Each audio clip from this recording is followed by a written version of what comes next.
Hello and welcome back to the Game Bet Match podcast. I'm your host, Manny Friedman, along with my co-host. Brad Sloan, Back back in in the the house, house, baby. baby.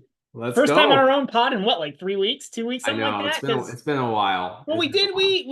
We guest joined the MP9 pod, so that was kind of our Yep. pod for the Montpellier week. Mm-hmm. Davis Cup was hard to pod on because it's so fast. It's amazing, but it's so fast. And then we weren't able to get on last week for a pod, so first time in a couple weeks. But hey, we got on this Yeah, weekend, so let's be happy for what we have. definitely. And And we from a both betting perspective, hey, we're crushing it, right? Like the GBM is crushing GBM it. is doing well. Yeah. I mean, personally, it's been a pretty good season, but I think if we only did GBM bets, I feel like we both would be doing even better, right? Like if we just bet what It's we pretty close. It's pretty close. Like my personal bets have been around even, me and too. then GBM is like lifting me. It, And I want it, my popcorn. I want some popcorn today, so I'm gonna put now like 2 units on popcorn tennis. It's you amazing how are. that's just like Yeah. oscillates between like 0 and 5. Well, when we do popcorn, we just basically get rid of the vig, right? Like the vig Yeah, doesn't need to exist. So, yeah. it's, So that it's was what like that was cool. plus 105 minus 105 today, right? So I Yeah. got the Yep. I got like 0.95 units or something, which is nice. I'll take Yep. it. Yeah, it's good. It's good. Yeah, so it's been a couple of exciting weeks, I feel. Davis Cup was amazing. It was incredible. I thought we had some great ties, like the Denmark Serbia tie was incredible. The Canada, Yeah, we were sweating Galarno against Fušović. I know, I Hungary and know. Galarno was live there though, man. He could have won that was match. he was the craziness with Bergs and Garin. Yeah, so what is I mean, we can talk about some of the drama. I mean, we can do some of the gutter talk. What is your take on that? I'm pro Bergs on that. I think Garin instigated that contact, and I think like he was kind of looking for a free pass into the, you know, like try to like squeeze a default because it felt like he was going to the chair, and then as Bergs was celebrating, like the common reaction when like someone is like jumping and like is to move back, right? And like wait for the guy to run and then you proceed, right? But like he got in his way, and then, I think he was almost hoping that Bergs would trample him so he could get defaulted.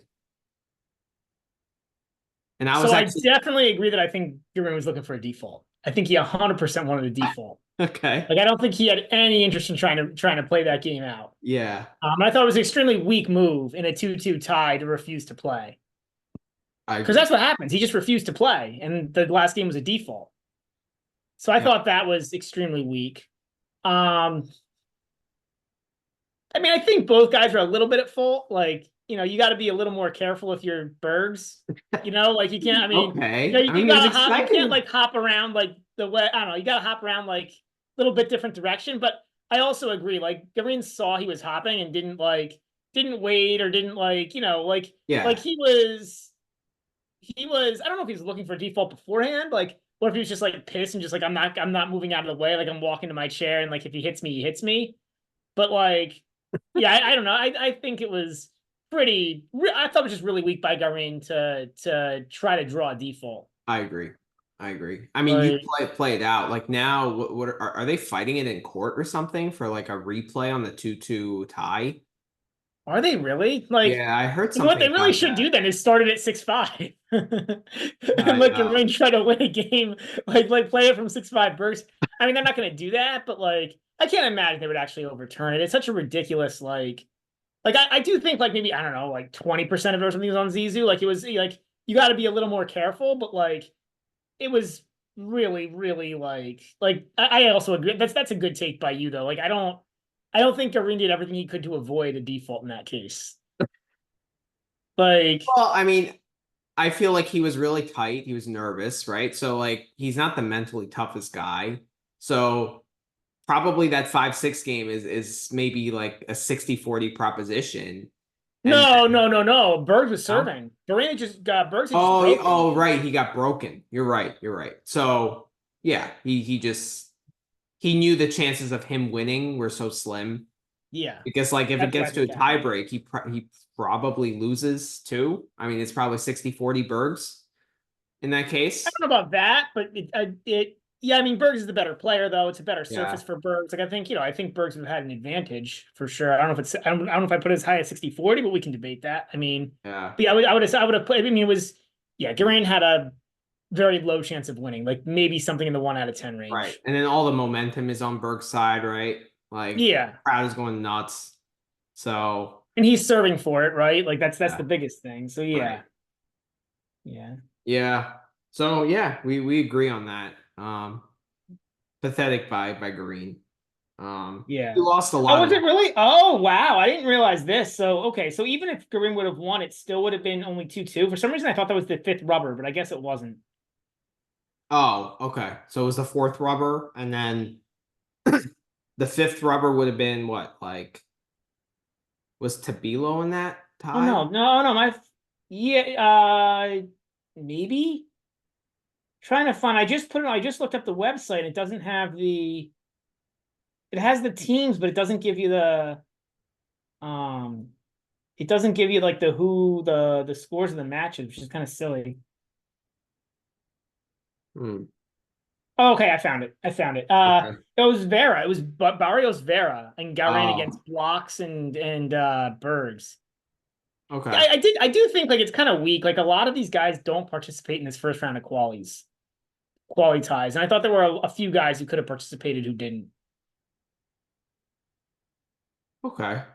I mean, you don't know about injuries and all that. I'm not asking guys like Sinner and Zverev to participate. You know what I mean? I understand they went and played in slam finals and like you know Right. like I understand that, but I Like don't know. a I feel Nico like in the Yari later or a rounds, Tabilo, right? Like you'd expect what?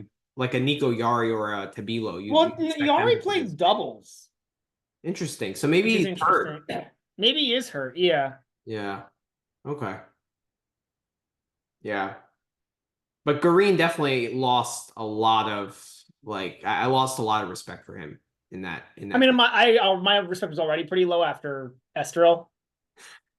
Okay, good point. You know, like Yeah. Yeah, it's another fantastic. I mean, anything else in that, or is that, or can we close I off guess that? we're on the Davis Cup topic, so let's continue. No, but I meant anything on that tie particularly. Oh no, no. The Japan Great Britain tie was really good too. I didn't see much of that.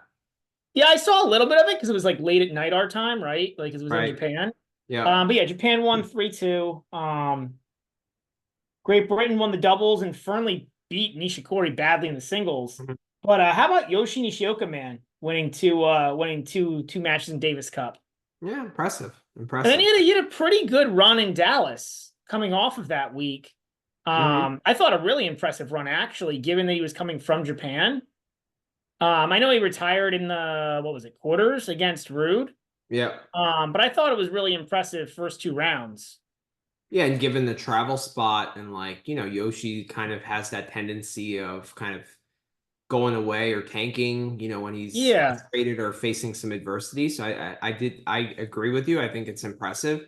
I mean, we had popcorn tennis on Fernley Nishikori, right? And I think I got that. yeah. So you got me there. Yep. Yeah, and then we did GBM on Yoshi, right? Against Yeah, Fernley. that was for me. That was a 3 unit play. I was Wow. pretty Okay. heavy on that. Okay. Yeah, For me, I think Yoshi's like kind of um when he really wants to play, he's good. Yeah, I agree. he's like borderline top 50. Like some of the stuff Yeah. he does is really impressive. Like that flat backhand, the way he Yeah. angles that, and then the way he loops that forehand, like his ground strokes are really impressive. Well, the loopy forehand opens up the court, and then he has that backhand to like penetrate the opposite side, and that And really he can crush that backhand at angles. and he can. Like Yeah. it's really pretty impressive. Again, like there's a lot of issues in Yoshi's game, no serve. Yeah. Um, Especially given how short he is, how he crushes that backhand like from up high yeah. and like flattens it out. Like it's a And good like the flat angles he generates and like the yeah. way he hits high balls. Yeah, I agree. I think And there's a then lot of like he's sneaky with the forehand up the line too. Like he he uses is. that seldomly, but he's very sneaky. Like he pulls it out at good moments. Well, not just good moments, but like he makes it. Like he's yeah, it's a really like he pulls it out of like unexpected moments. Yeah. Yep. And I Yeah. don't think he's afraid to hit it. Yeah, I was Yeah. yeah. Well, And it I was cool to see. see Nishikori win the fifth rubber just because I don't know. I like seeing Nishikori do well. Well, I think I everybody actually does. think Nishikori is overvalued by the books in terms of like a betting take. Like I think people are taking a lot of stock into that Hong Kong run and like, oh, K is back. Like he's back to, 2014 days. Like people kind of, and he's kind of a quote unquote big name. So I feel like he's getting some false recognition from the market. And I've kind of pinpointed a few times when he was a bit overvalued, and I think that Fernley one was a clear example. Whereas I think Yoshi, just because of that clowning potential and the lack of serve, I think he's undervalued. Because as we pointed out, his ground stroke game is pretty good. So I think the two Japs are kind of on the opposite end in terms of a betting take. Okay, interesting take. I guess I kind of have two different takes on both of them. I actually kind of disagree on Nishikori. I think like even if you look at the back half of last year, he had some good wins and some good runs. I think Hmm. didn't he beat Tsitsipas at least once, if not twice? And like I'm not saying Tsitsipas is great on hard courts, but No, uh he's bad on hard courts. Let's put it out there. I mean, after that Bellucci loss this week, I mean that was unacceptable. I agree. That was terrible. That was horrendous. But and I get it. He hasn't had a whole lot of like huge, amazing wins, Nishikori, but he I don't know. I have a hard time hating on him too much. I think I feel like he's pretty properly valued as like a borderline top 50 to 70 player now, like a legitimate ATP player, but like not really a threat to usually do anything. So who do you put ahead of do you put Yoshi ahead of Nishikori in Depends on the spot. So that would lead me into my Nishioka take. My Yoshi take is that like it really depends on the spot with him, man. Because there's like I feel like Davis Cup was a great time to back him, I thought. Because like he's gonna compete for Japan. He actually has a really good record in his career in Davis Cup. I think he's like 14-9, 15-9, something like that. You can look Mhm. it up. It's pretty good. It's well over 500, I'm pretty sure, which for Yoshi Nishioka, that's really good. Um, Nishikori is also really good in deciding sets. He has one of the best records in like yeah, he's also in really third good six in sets. Davis Cup. I think Nishikori also. Okay. Yeah, Yoshi Nishioka, 11-4 career in Davis Cup, Okay. which for a player of his stature, that's really good. Yeah, I'd agree. But So, like Nishikori, he makes a lot of matches complicated that you wouldn't expect to. Like to lose. I mean, I understand Montero played really well, but I also think it's partly what Nishikori wasn't doing in that match, which allowed that to be close. Um, so I don't know. And then like he played Paul in there's no shame in losing to Paul. But going love 3-1 in the last three sets. I mean that's not like necessarily good. He kind of just went away. He kind of went away against Muller in the Hong Kong final. Like I'm just not impressed with what Nishikori is doing. You know, his wins were a walkover against Shang, Cam Nori, who's a shell of his former self, Kachanov, who he's streaky, but like he's also regressed a ton, and Shapovalov, who was awful in that match. Like we'll talk more Shapo when we talk Dallas, but like Shapo was way different in that match, than he showed this week. So like I'm just there's nothing there that really impresses me, and I think he's a guy that you can just capitalize a little bit right now on the value if he's all right, playing. I interesting don't know. take. That's just what I'm thinking. Um, what other ties? There was a Denmark Serbia tie, which was quite interesting. Yeah, Hamad. I didn't see much of it. I did not. Well, I would have watched Hamad if I could have. I would have been quite sad because I backed Hamad. I think I played like Yeah. 4 games and like it's going so well. The first set, it was like, oh yeah, like this is Well, gonna be clean. And then we can talk a little Hamad. I mean, the thing with him is like he's kind of he can lose to anyone, but he can also kind of beat anyone. I mean, Yeah. you could say the same thing about Holger Rune, who he beat, and then he ended up losing to who did he lose to?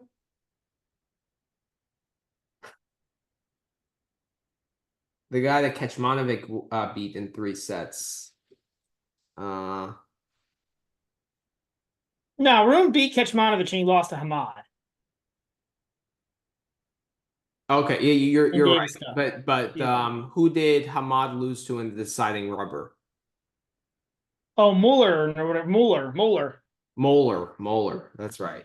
Right. Yeah, Elmer Muller. Elmer Yeah. Moeller. Yeah, I mean I mean, I think these results kind of show that Hamad is really a dog or pass kind of guy.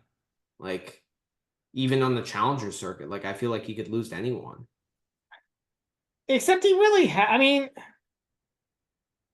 he had a pretty good run on the indoor challenger circuit. He did go so between the U.S. Open and and now he in his last he's won one, two, three, four, five, four of his last five, And he six of his last nine. made the final in Belgrade, I believe. Lost to Chapo there. Yeah. I mean, look, he's been 15-5 on the Challenger Tour in his last 20. Okay. So I don't know that I would say he's like a. Now you expect him to do really well in the Challenger because he's better than those players, Right. but Right. I don't know that he's a. I don't know. I kind of I think he's a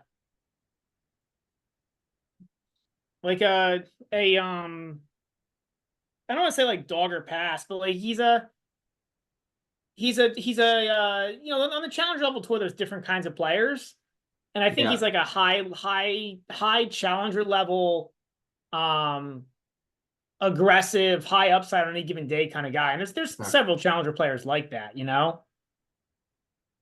Well, to me, watching him, I feel like if things are going well, it's amazing. Like he's a really, really good player. But like when things go south and things get physical and kind of like, just tough, he just has no idea how to deal with it. So like when there's any kind of adversity, he just he's not gonna win. Like, and I feel like that's kind of what happened in that deciding rubber against Muller. Like a lot of pressure, wasn't feeling it, points got a little physical, and it's just like that was the end of it.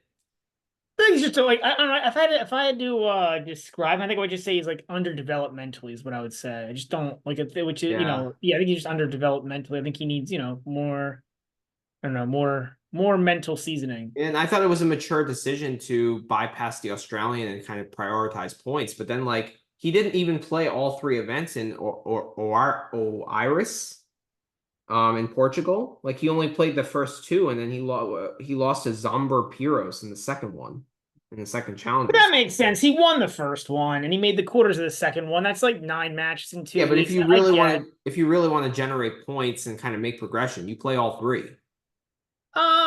That's only partially true though, because you can only count your top 17 tournaments or something. Okay, but like I think you win all three, and then you see what kind of what tournaments you count like later in the year. I mean, it's easy to say that, but like it's like if he was like he's gonna have plenty of, if he plays the Challenger Tour all year, he'll have plenty of good Challenger results. Like it probably comes down to like, did he think that he could make the semis in the third version of Iris, and Mhm. on top of that, like it's not there's no we've seen guys. It's definitely possible to overplay. So I don't know. I don't want to say that he should be playing 52 weeks a year. I don't think that that's. Yeah, but I think with Hamad, like he needs his reps. He needs to play more. Like there's like I'm not Yannick Sinner doesn't have to, but like this guy, he needs to like kind of pay his dues on the tour and like grind and dig in. Like I to me, I think I just don't like his career progression right now, and I think like Novak needs to stop funding him because he's nothing special. I I don't know. I think I don't know. I would go as far as saying he's nothing special. Like he's got talent. Obviously, again, then he's developed. And I think like I said, even his tactics in match, I don't think are very good, especially when he gets like, he just kind of goes like he kind of mentally loses it too a little bit tactically. But I mean, he's Yeah. got hope. Like it's not hopeless. We've seen plenty of good match. Look, he just beat Rune, so like it can't be that hopeless. You know what I mean? Like He's got upside. like he's got I upside. You agree. know what I mean? I think like I don't think there's too many Serbian tennis players that Novak should fund instead of him. Like I think that's a little harsh, but I hear your point. I think I do think he's got a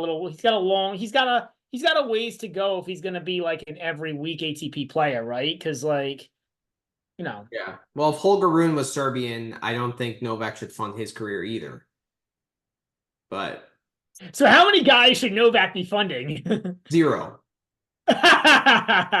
Zero. Okay, then that explains the I don't think Hamad should be that Novak should be funding Hamad's career take. I'll politely disagree on that when we could do 2 hours on my disagreement with that, but Okay. I pretty strongly disagree there. But okay, it's probably enough Yeah. Hamad. But yeah, Yeah. yeah, that was a great tie. Um, what else was good? Not honestly, there were a lot of weak ties too. Like a lot of There were. how Brazil France had a lot of hype. Yeah. It was Unfortunately, the disappointing French though. were pretty dominant in that tie. Um, Good call on backing Ugo against Fonseca. That was yeah, it was just a spot thing. Like I didn't think there was a very good spot for Fonseca. hmm There were a couple other Um, really good ties. there Uh, really weren't. I mean, there were a lot of blowout ties too. Like, oh, Norway-Argentina was fantastic. that That was was probably the best tie of was the the whole best tie of weekend. them all. Yeah, yeah. That was Yeah, that kid Kjær can play. I mean, we could talk a little bit. This kid, yeah. what's Nikolai Kjær? He's crazy. I mean, he's 18. He was the top junior in the world, and now he's moved to the main tour. He's like in the 500s. He's playing mostly Mhm. futures, starting to play some challengers. But he's got some skills, man. The kid can hit the ball, Kjær. Impressive to play 4 hours against Echeverry and then come back the next day and like at least be really competitive in Navoni and be up a break in Yeah, the third. Like to me, he's to up like 2 breaks in the third. he was up two He breaks in had the three third. love double break. Wow, wow.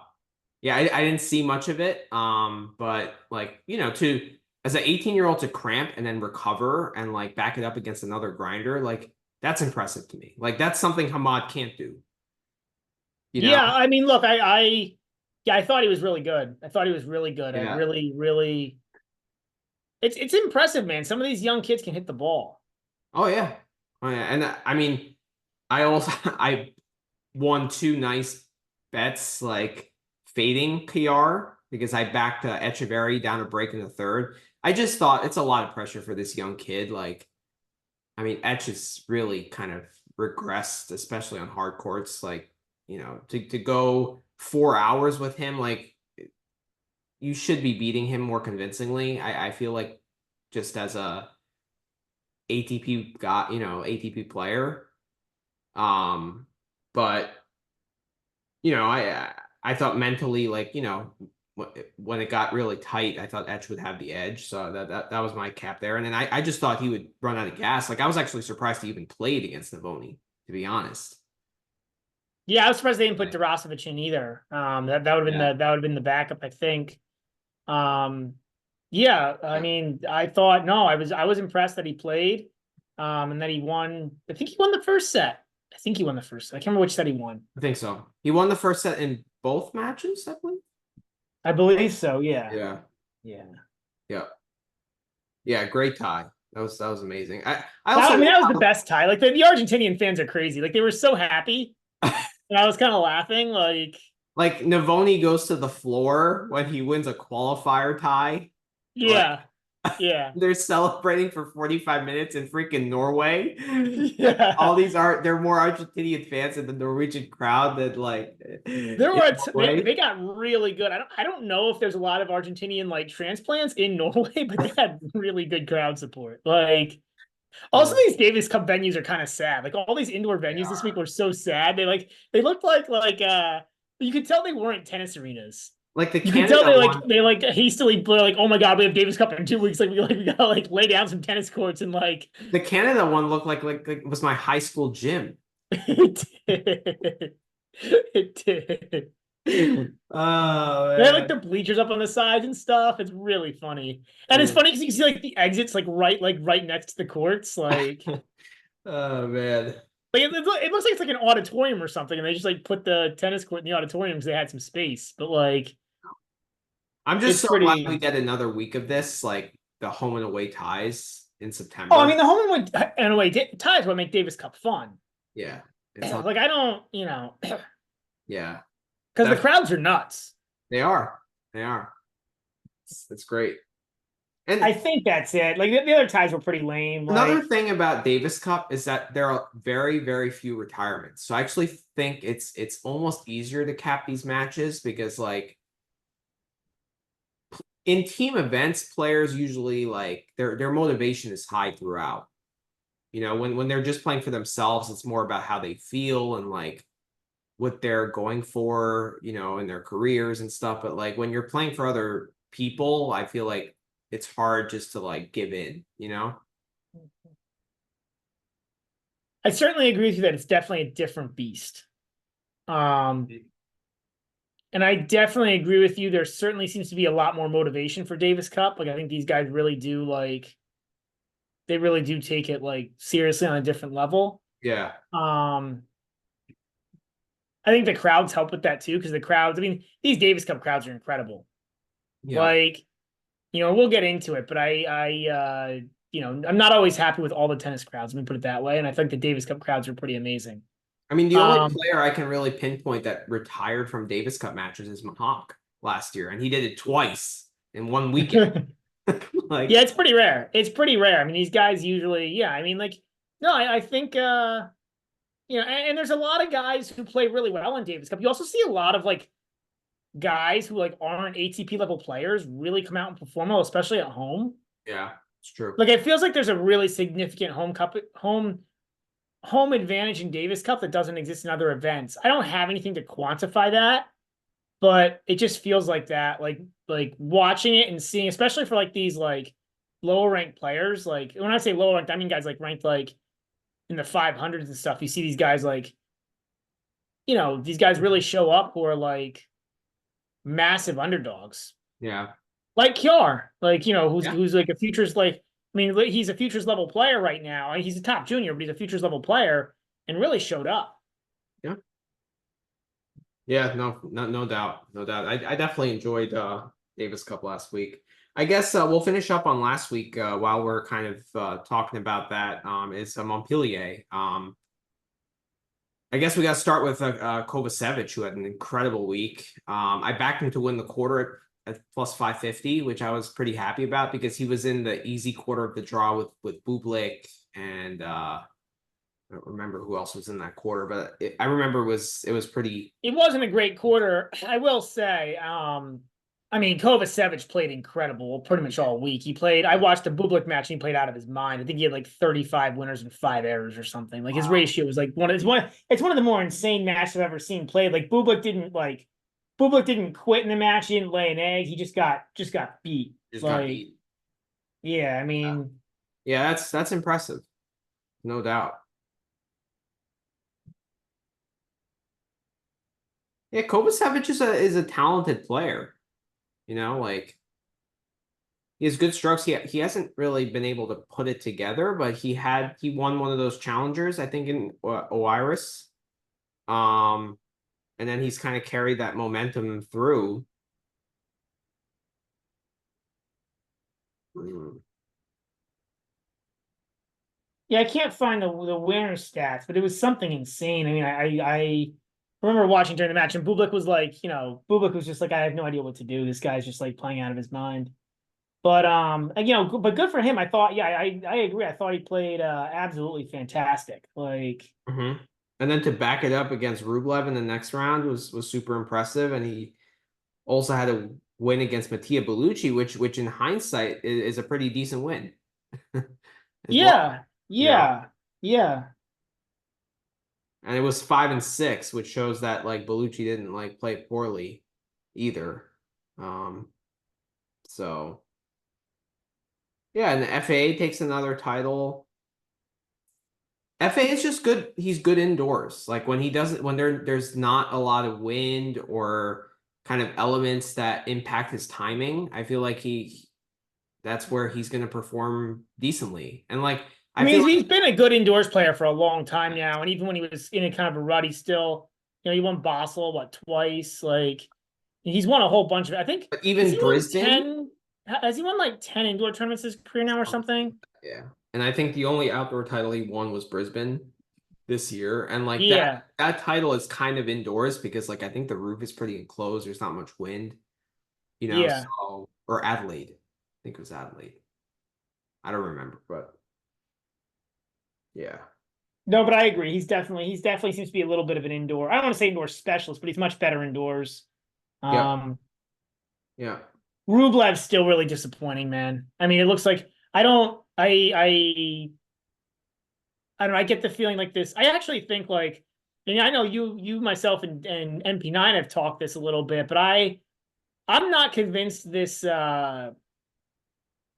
like new Rublev is actually better from a tennis perspective.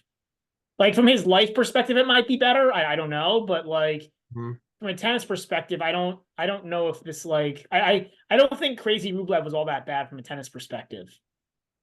Well, he still kind of went crazy against Hubie. I mean, there was there were instances where he was going nuts, and he wasn't like But cracking his. not to the level he used to, right? Like not to the level of like the I agree. It was just yelling. It wasn't like bashing his racket on his arm or anything like that. But yeah.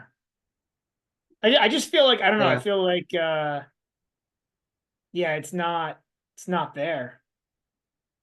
I just think he needs to add that. It's very frustrating to watch because like I like Rublev. It's just he just needs to add some dimensions to his game.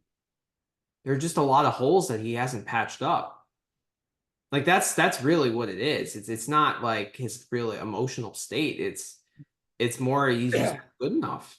I don't know, because like the thing is, like I guess what makes me disagree with that take is like he was good enough for 5 years, 4 years, however long Yeah, it but was. So like we say the same about Medvedev. Like at some point, either no, Medvedev is way worse. Medvedev has regressed significantly. Medvedev, I mean, he's being like he was always passive, like he was always conservative, but now he's being horribly passive.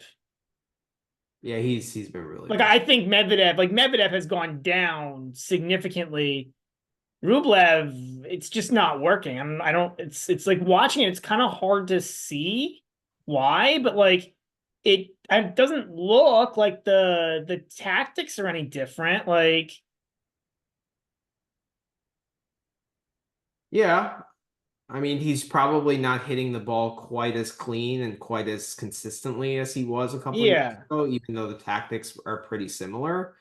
I just it's just frustrating to watch because there's such a lack of a plan B, right? There's there no always game. has been, but yeah, it's It's yeah, I always been agree. like that, but when you're playing better than and plan A works and gets you and like his plan A when it's on a good day is good enough to make quarters of slams consistently. Like he's shown Yeah, that, right? yeah, But if it's not working and it's a little bit off, and he's a very timing based player. So if his timing is like 5% off, it's going to just end up being bad. And there's no plan B because he can't finish points at net. He can't use variety. It's just like it's also like when he gets frustrating. off the court, he's in trouble. Like he doesn't have the ability to like create angles. Like he's so Yeah. like, and he's been this way for 4 years. We've talked about Rublev 20 times in this podcast, and it's the same Right. conversation over and over again.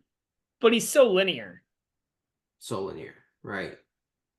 And right? I It's feel just like hit like there's plan. I mean, it's like plan A is hit ball, plan B is hit ball harder, plan C is hit other things than the ball with the racket. Like like, yeah. that's the Rublev game plans. I Like know. And then we were complaining about that with FAA, right? How his game is very linear and stuff. And I feel like he's improved that a little bit. Like he's kind of hitting more of that forehand angle across what did court you say? up and down the line. Like we've had those same complaints with FAA. Yeah. And I feel like he's done a little bit of a better job of using more angle, especially on the forehand, to open up the court and then go down the line and finish at net and stuff. But Rublev, it's a frustrating watch for me. It really is. Really, really frustrating watch. I agree. I guess let's talk a little bit about Jesper de Jong, since he made a semifinal. He had a good win against Kaboli last week.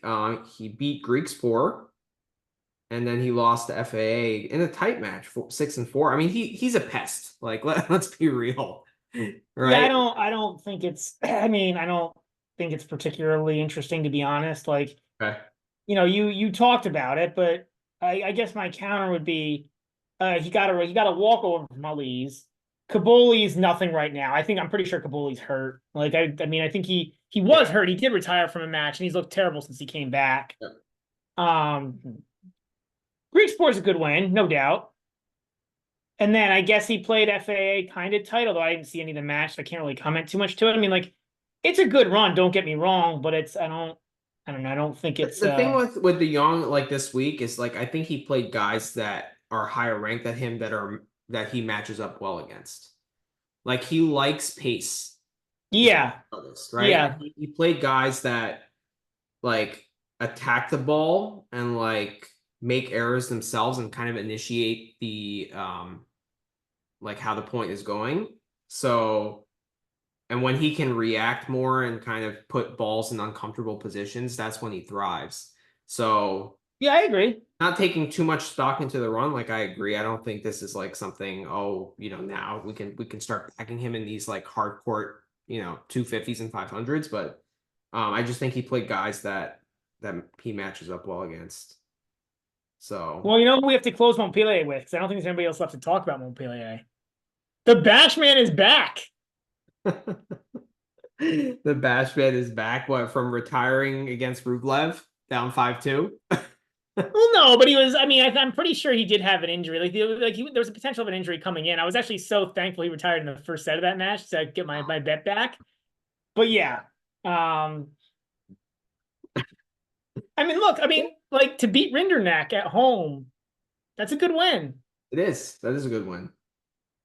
He played lights out in the first set, bageled him. Yeah. Rinderknecht kind of clawed his way back in the second.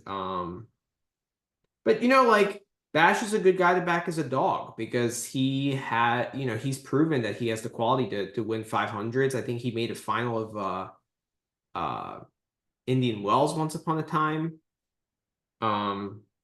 So, like, if he's playing well, or if he has some consistent results prior to the match that you plan on backing him in, then I think he's a decent back. Like, if he's not confident, then fade, stay away, but, like, he's just a very confidence timing based player, Well, he's a big hitter. I mean, he goes for it, I mean, it's why he's he beat one Doha, and, like, I don't remember this specifically, but he had some kind of insane odds when he won. I think it was like in the triple digits. Yeah, like, I agree. He beat Federer and some other guys on the way to that title. Like, it's yeah. Yeah. So yeah, I mean, Bash, it was just funny, because looking through the draw, that was the other big thing I noticed. Pull up his top 10 wins in his career. What? His top. You asked me to pull him up. Yeah, I'll pull him up. Yeah. Yeah.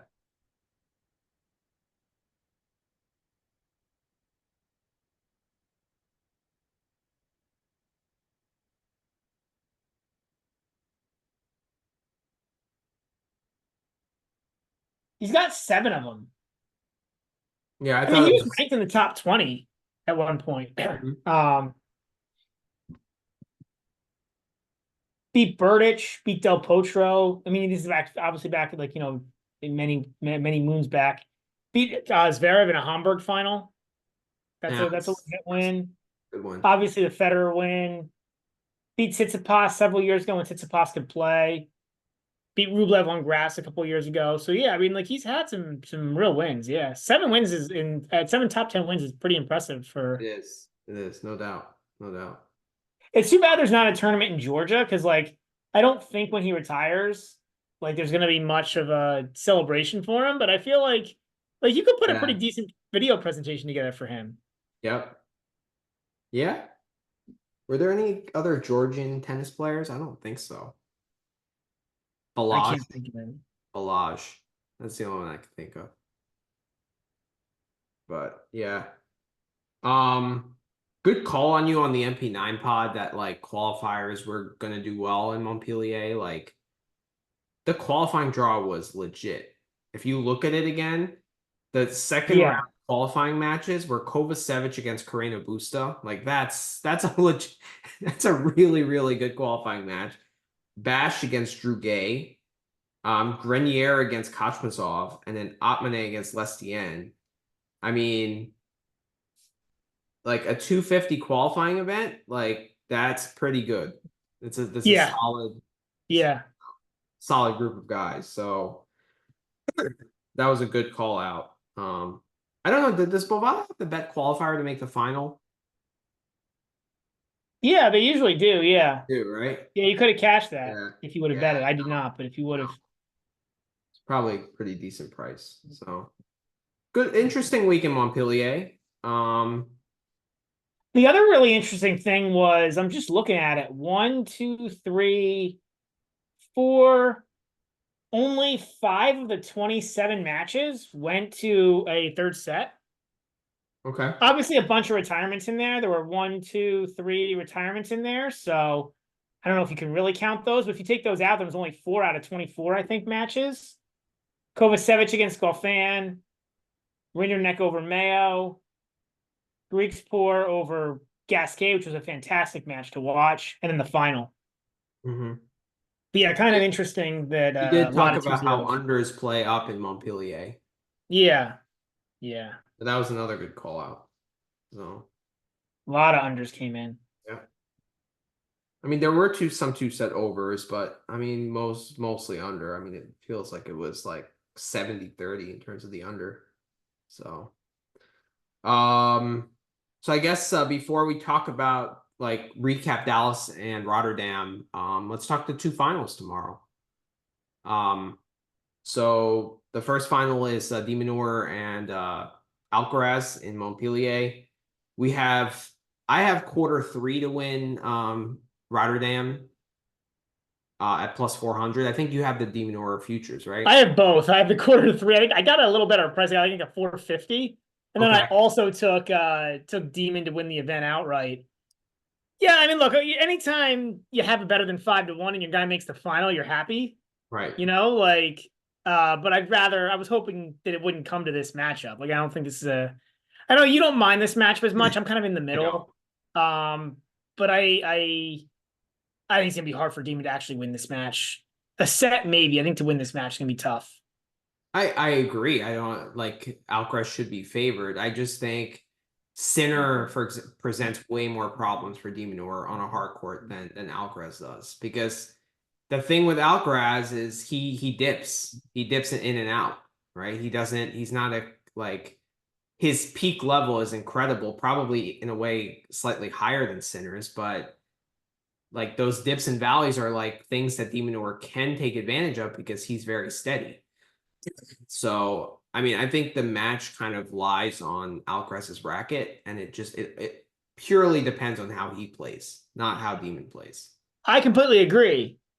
And yes, I'm way happier that this is not. I mean, if Yannick Sinner, if they magically like put Yannick Sinner in the final because they wanted Sinner to get another trophy, I would be pretty upset. I'd rather have Alcaraz than Sinner, but I don't think it's a particularly like it's. I think it's gonna be tough for De Minaur to get home here. I mean, it's. I just don't. The problem is if Alcaraz calms down, like Alcaraz have to play 2 bad sets, I think, to lose. Yeah, I agree with that. It's tough. I don't think there's too much else to say about it, to be honest. I think it's a pretty straightforward Yeah. match in terms of like what's gonna happen. Yeah, I mean, De Minaur, I think he's added some aggression to his game. He's kind of I wouldn't say added power, but prioritize kind of just putting a little bit Oh, more. he's very much part. I mean, Tennis Abstract had a really fascinating article on him.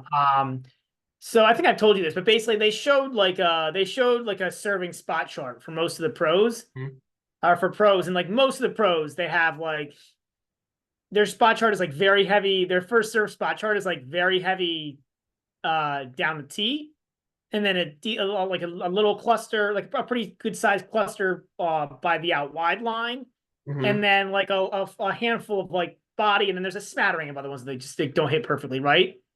De Minaur is like a complete mess. Like he's basically like, and he actually did it on purpose. Like I think it looks like it because like he used to serve more accurately, and his first serve I think was in like the hundreds, you know, and now he's gotten up to like 120, but he's just smacking it. Okay. I think it's working better for him, but it's come at the cost of first serve percentage. Obviously, the accuracy is, you know, he's not getting like, you know, he's not going to get like, you know, like I said, I think it's been better for him, but it's 100% to your point. He's added power, and he's been willing to make more errors, willing to you know, create more difficult positions for himself defensively. I think it's the right move. I don't think he was ever going to be more than like top 20 doing what he was doing by just being a ball retriever. So I think it was the right move, but yeah, 100%. That's a long way of saying I agree mean, he with you. served 40% against Bellucci. I mean, it's still 1 and 2. Like, but like I don't really feel like he's making too many errors. I maybe he's making more, but just relative to the other guys on tour, like he's making less. Like he's still. I mean, well, and look, it's not like he's the most. It's not like he's bashing the ball, right? He's not like you know he's just not the like fully defensive style player he used to be. And I think it's bad. Look, I approve the move. I think it's worked well for him. Yeah. I'm just saying it's something he did. I don't think it's necessarily a bad thing. Yeah. I mean, actually being a ball retriever and just kind of and going back to his old style and maybe making a higher percentage of first serves might actually be a better tactic against Alcaraz.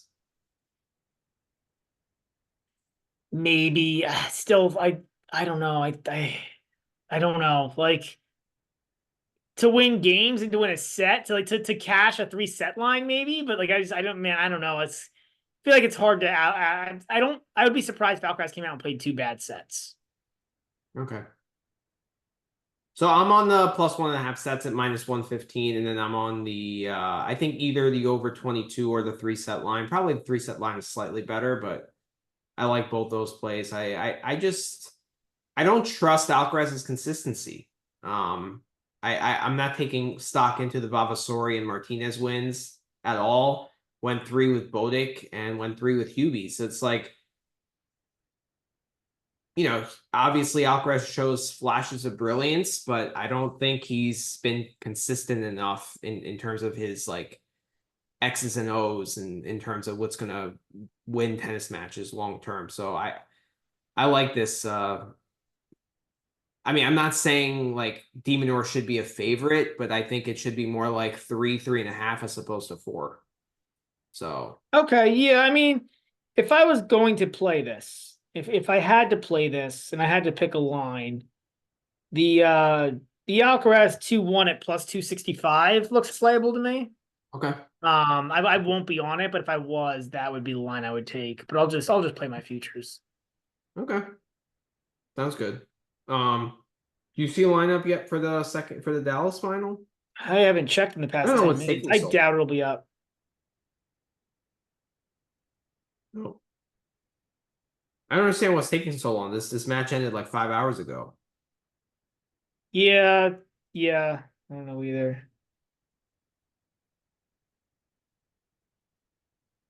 Cowards.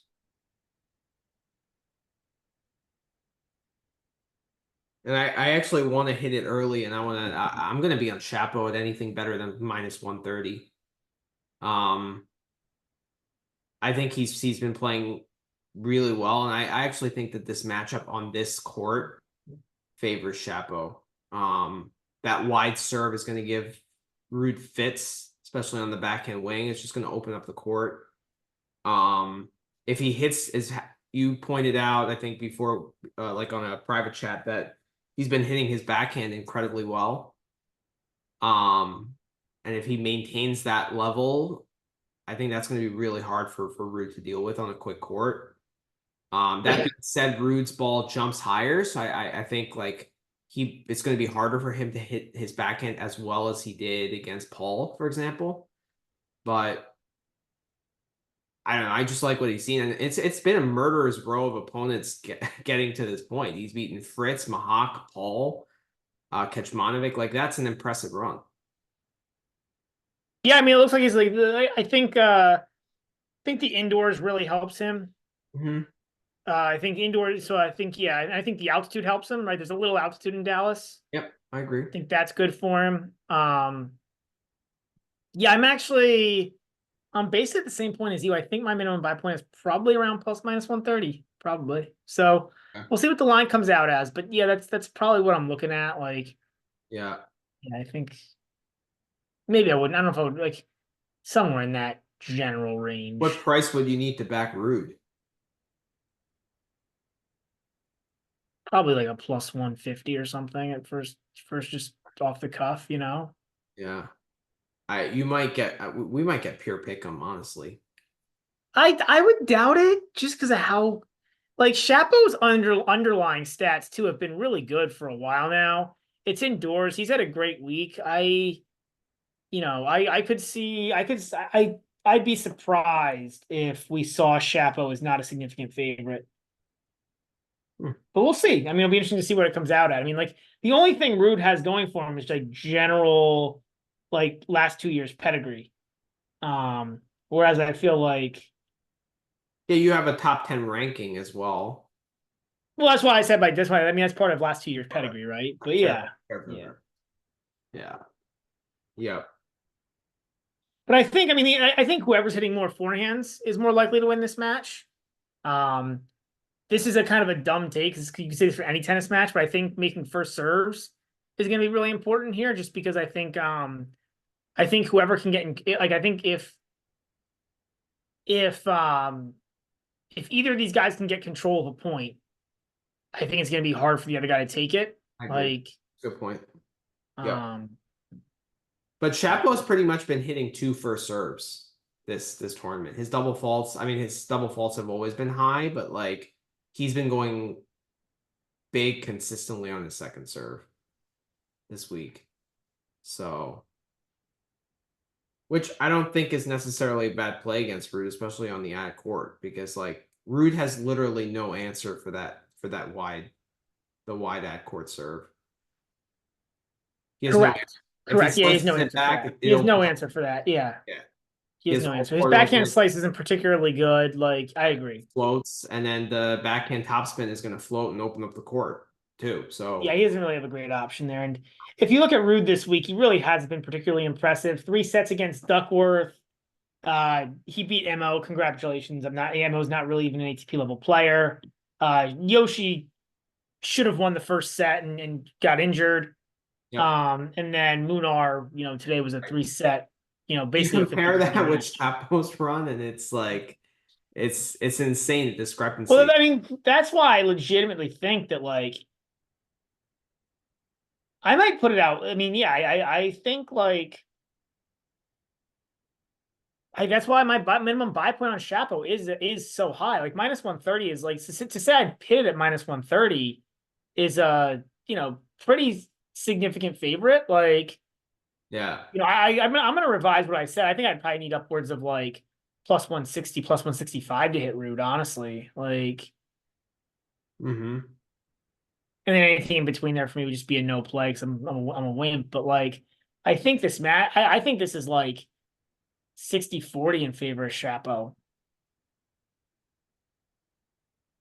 Yeah, that's kind of where I would put it. Like, Shapo's still scary to like bet. If he was like minus like 170, I'd probably stay away just because, he's not the smartest tennis player. That's not a hot. And he's hard to back to. He's hard to play as a 2-0. Hard to lay games. Exactly. Like, Yeah, I get it. Like, I think if this comes out at like, something in that like, if this doesn't come out as something close to pick or with Chapo as a short favorite, then I'd probably just have to stay away. Yeah. I can't imagine Ruud would come out as like a plus 170 dog or something where I'd actually play Ruud, plus 165, plus 170. I'd be stunned if that happened. Yeah. I agree. See, I'm hoping either line I can back Chapo as a favorite. I think you and I are in the same boat there. Yeah. Yeah. As far as the other stuff going on this week, I guess we should talk more about Medvedev because I mean the regression has been insane.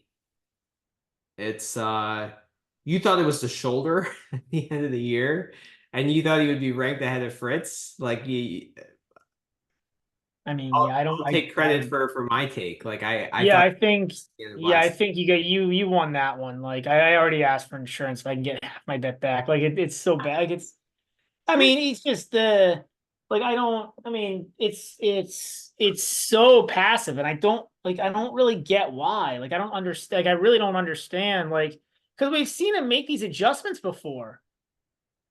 Like in Yeah, his career, right? We've seen him like even last year, he's like, moving up on grass to get better chance to return serving and starting to try to like play around with that. And like, right.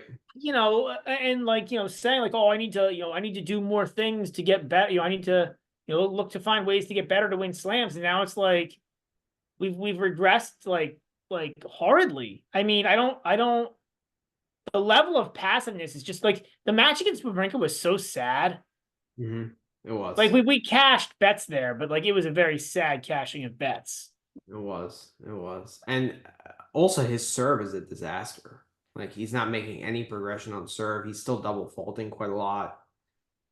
Um, it's been really bad. I honestly think it's a similar feeling I get with Sissipas, and they're just demoralized with the rise of Alcaraz and Sinner.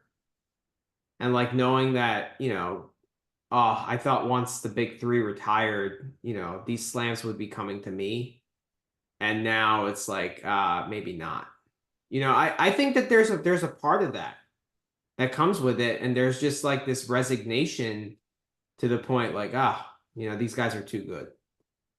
I can't buy into that. So what? Medvedev basically quit on his tennis career and is like No, and I he's moved to mean, video games. Like I mean, I think there's I think these guys are markedly different. I can't put Medvedev and Tsitsipas in the same bucket here, other than them both being terrible, right? They're not even terrible. Like Tsitsipas is just like unable. Like anytime he's even more like remotely rushed, like he's just a mess on both wings now, and it's and that feels like it could be burnout.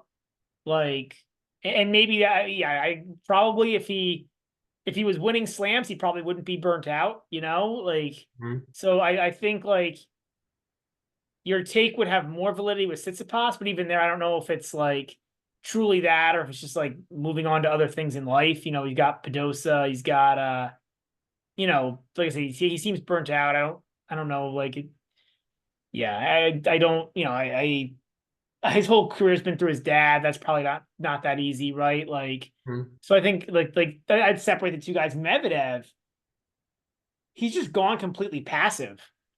Like, I don't think this is what you would do. Like, if he was like resigned and had given up hope, I don't think he would go to like this completely passive like strategy and like try to play longer points and like make himself work harder, right? Like, what is he just like he just now wants to like try to be on the court as long as possible to like I Well, don't we know, always like talked about him being like the king of winning ugly, right? yeah. But now he's just not winning. And he's like going 5 sets with Lerner Tien and like deep into a third and with Mattia Bellucci. We lost to Bellucci. I know he lost to Bellucci. I had the 2-1 there. I thought after he won that tiebreak, he would like pick it up and win that third set pretty comfortably, but like it was it wasn't to be. Uh yeah, I don't know. I agree. I agree. He's just been super passive. But it's just tactical, it looks like. I think he's like I think he's moving okay. It's just like the tactics are so passive. Yeah. What's he doing on return? Have you noticed a difference in his return positioning? I haven't.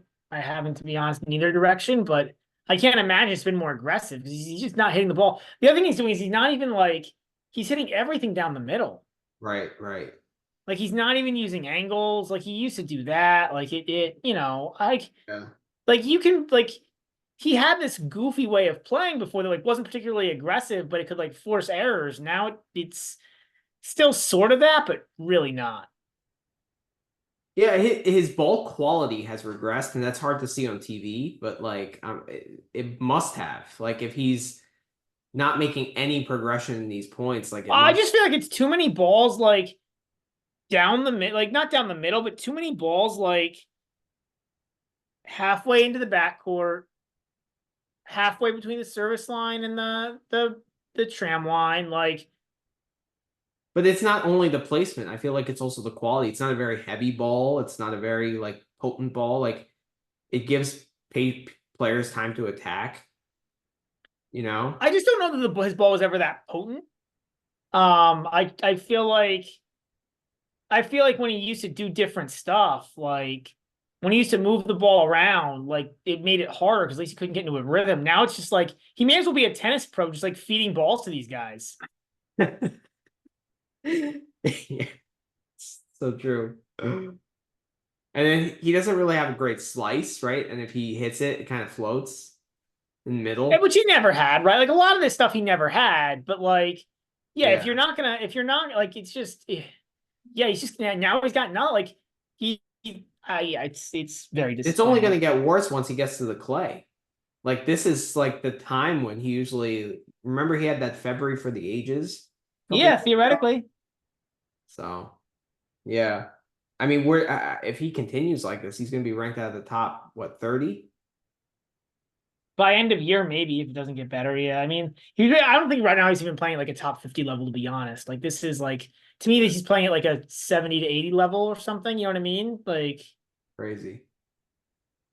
I don't, it's just not like it's not good tennis. No, it's not. It's not.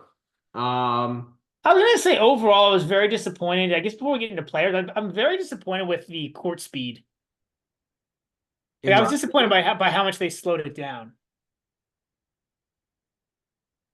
I'm I feel not. like indoor tennis is fun. It's more fun when it's a little faster, but maybe you disagree. This can be a nice little fun debate.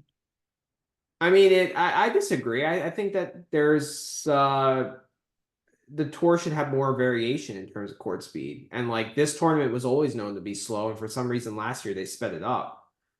Um, but yeah, I kind of like it. I don't know. I don't mind a slow court once in a while. That's a fair take. I'm probably just upset because I'd rather not see Alcaraz win this event.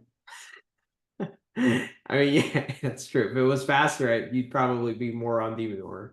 I agree with that. And it also, I mean, and who knows if this is true or not, but like it feel like I could see a scenario Mm-hmm. where the turn where they would decide to slow down the court in order to help Alcaraz do better. Because he's the biggest draw, right? He's by far the biggest draw they have. Yeah, they draw him with Bodig van de Zandschulp in the first round. Yeah. Yeah. And they slow the court speed specifically for Alcaraz. Like, I I mean, mean, it would not surprise me, right? Like if they slowed this court speed down for him, just because like I said, I think that it's they the tournament benefits if Alcaraz makes the final. I agree. This is probably the dream final for like what Rotterdam was hoping for. Yeah, I mean, given that it was pretty hopeless to get Medvedev all the way to the final. Right. Right. Yeah. Speaking of man, Bellucci winning that quarter, man, wow.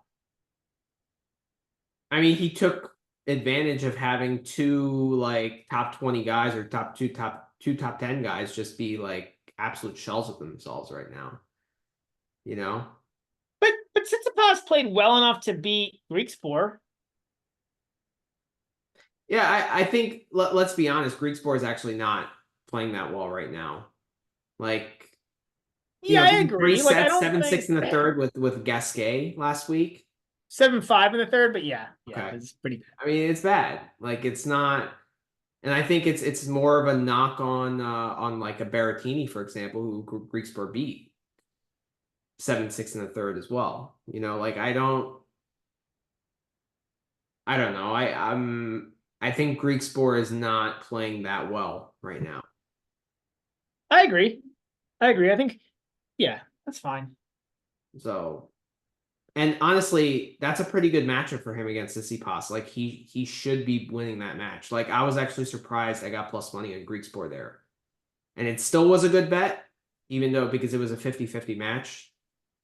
Yeah. But I feel like if Griekspoor is playing like the level he was at the French Open last year, going 7-6 in the fifth against Zverev, he wins that match pretty comfortably. Fair take. Or Fair if the take. if the court speed was also maybe like 5% quicker, he wins that match. Yeah. Yeah. It's also disappointing for me because I took Talon. I know you took him to win the event. I took him at 10-1 to win the quarter.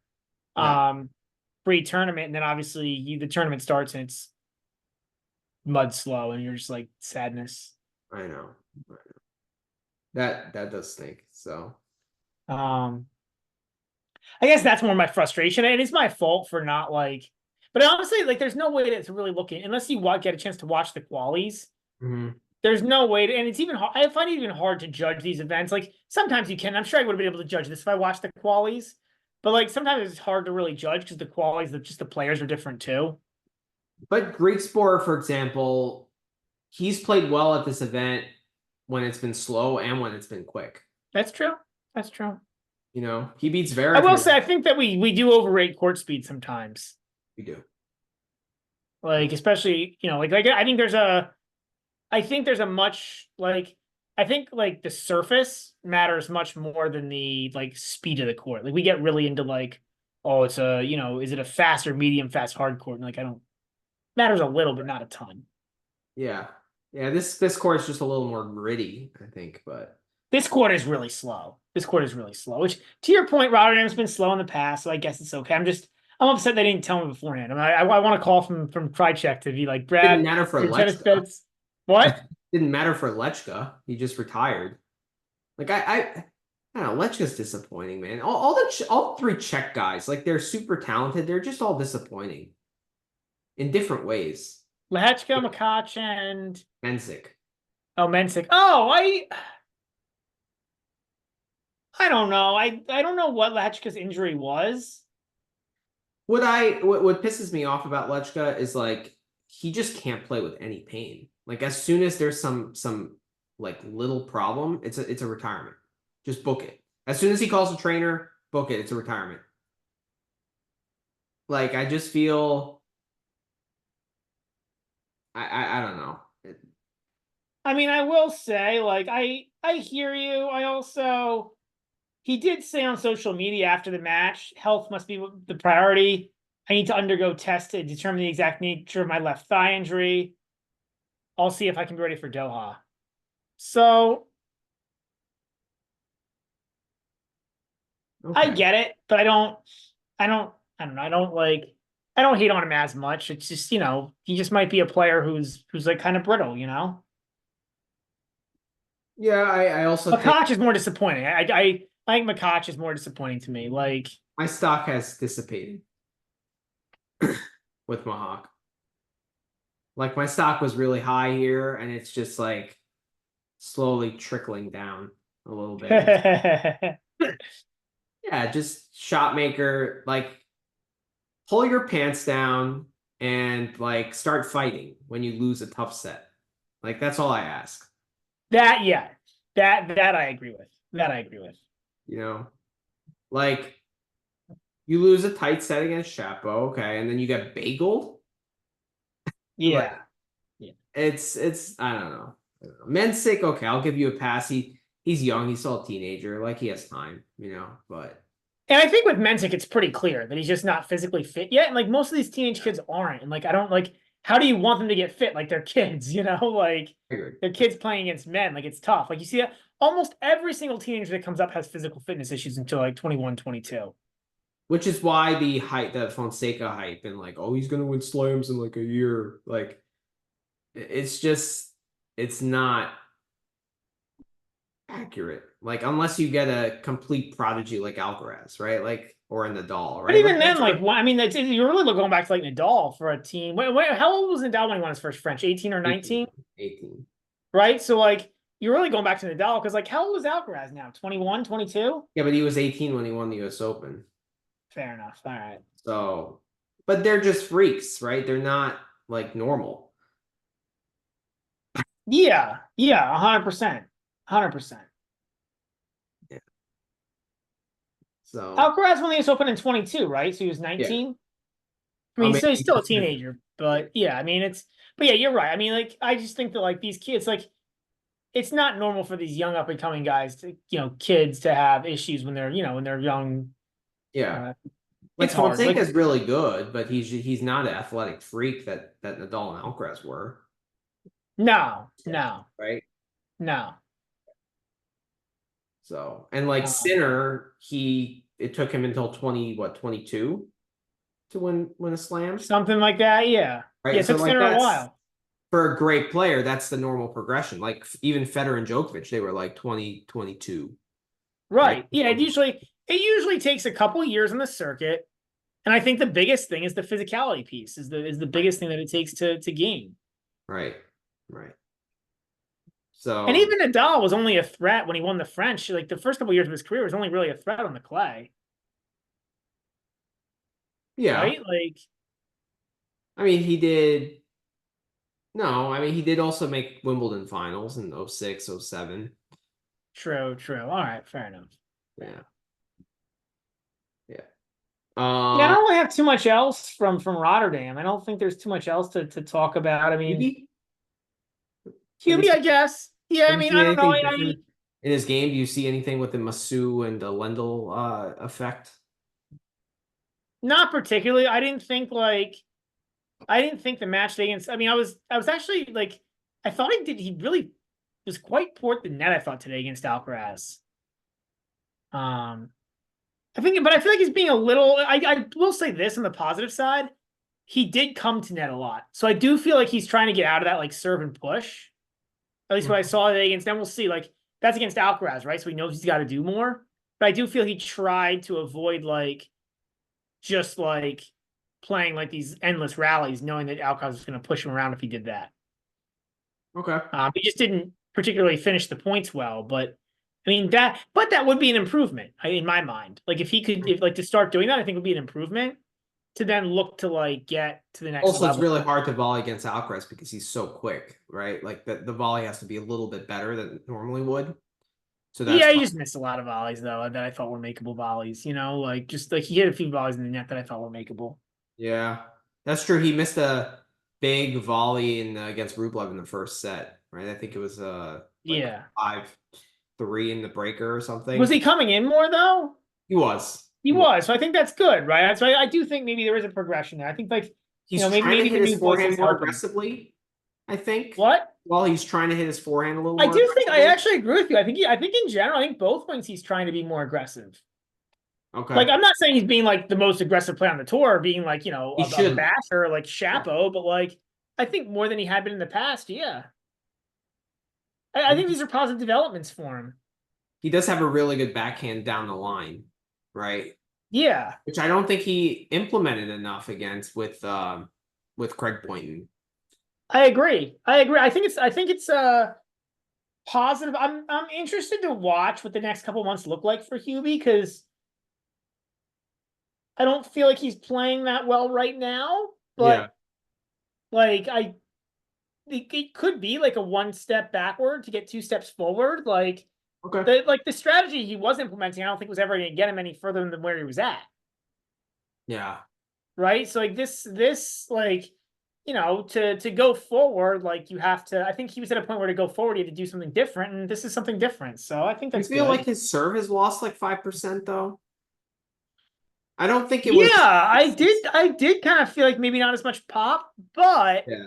these courts have been super slow. So I was kind of giving him a pass this week for that. Okay. And admittedly, I didn't see too much of him this season up until then. He really hadn't played that much, right? Besides Australia.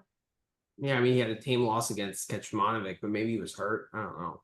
Yeah. Weird. That was a weird loss. That's strange. What else in Rotterdam? I got nothing. I'm ready to move to Dallas. I feel like we're missing something.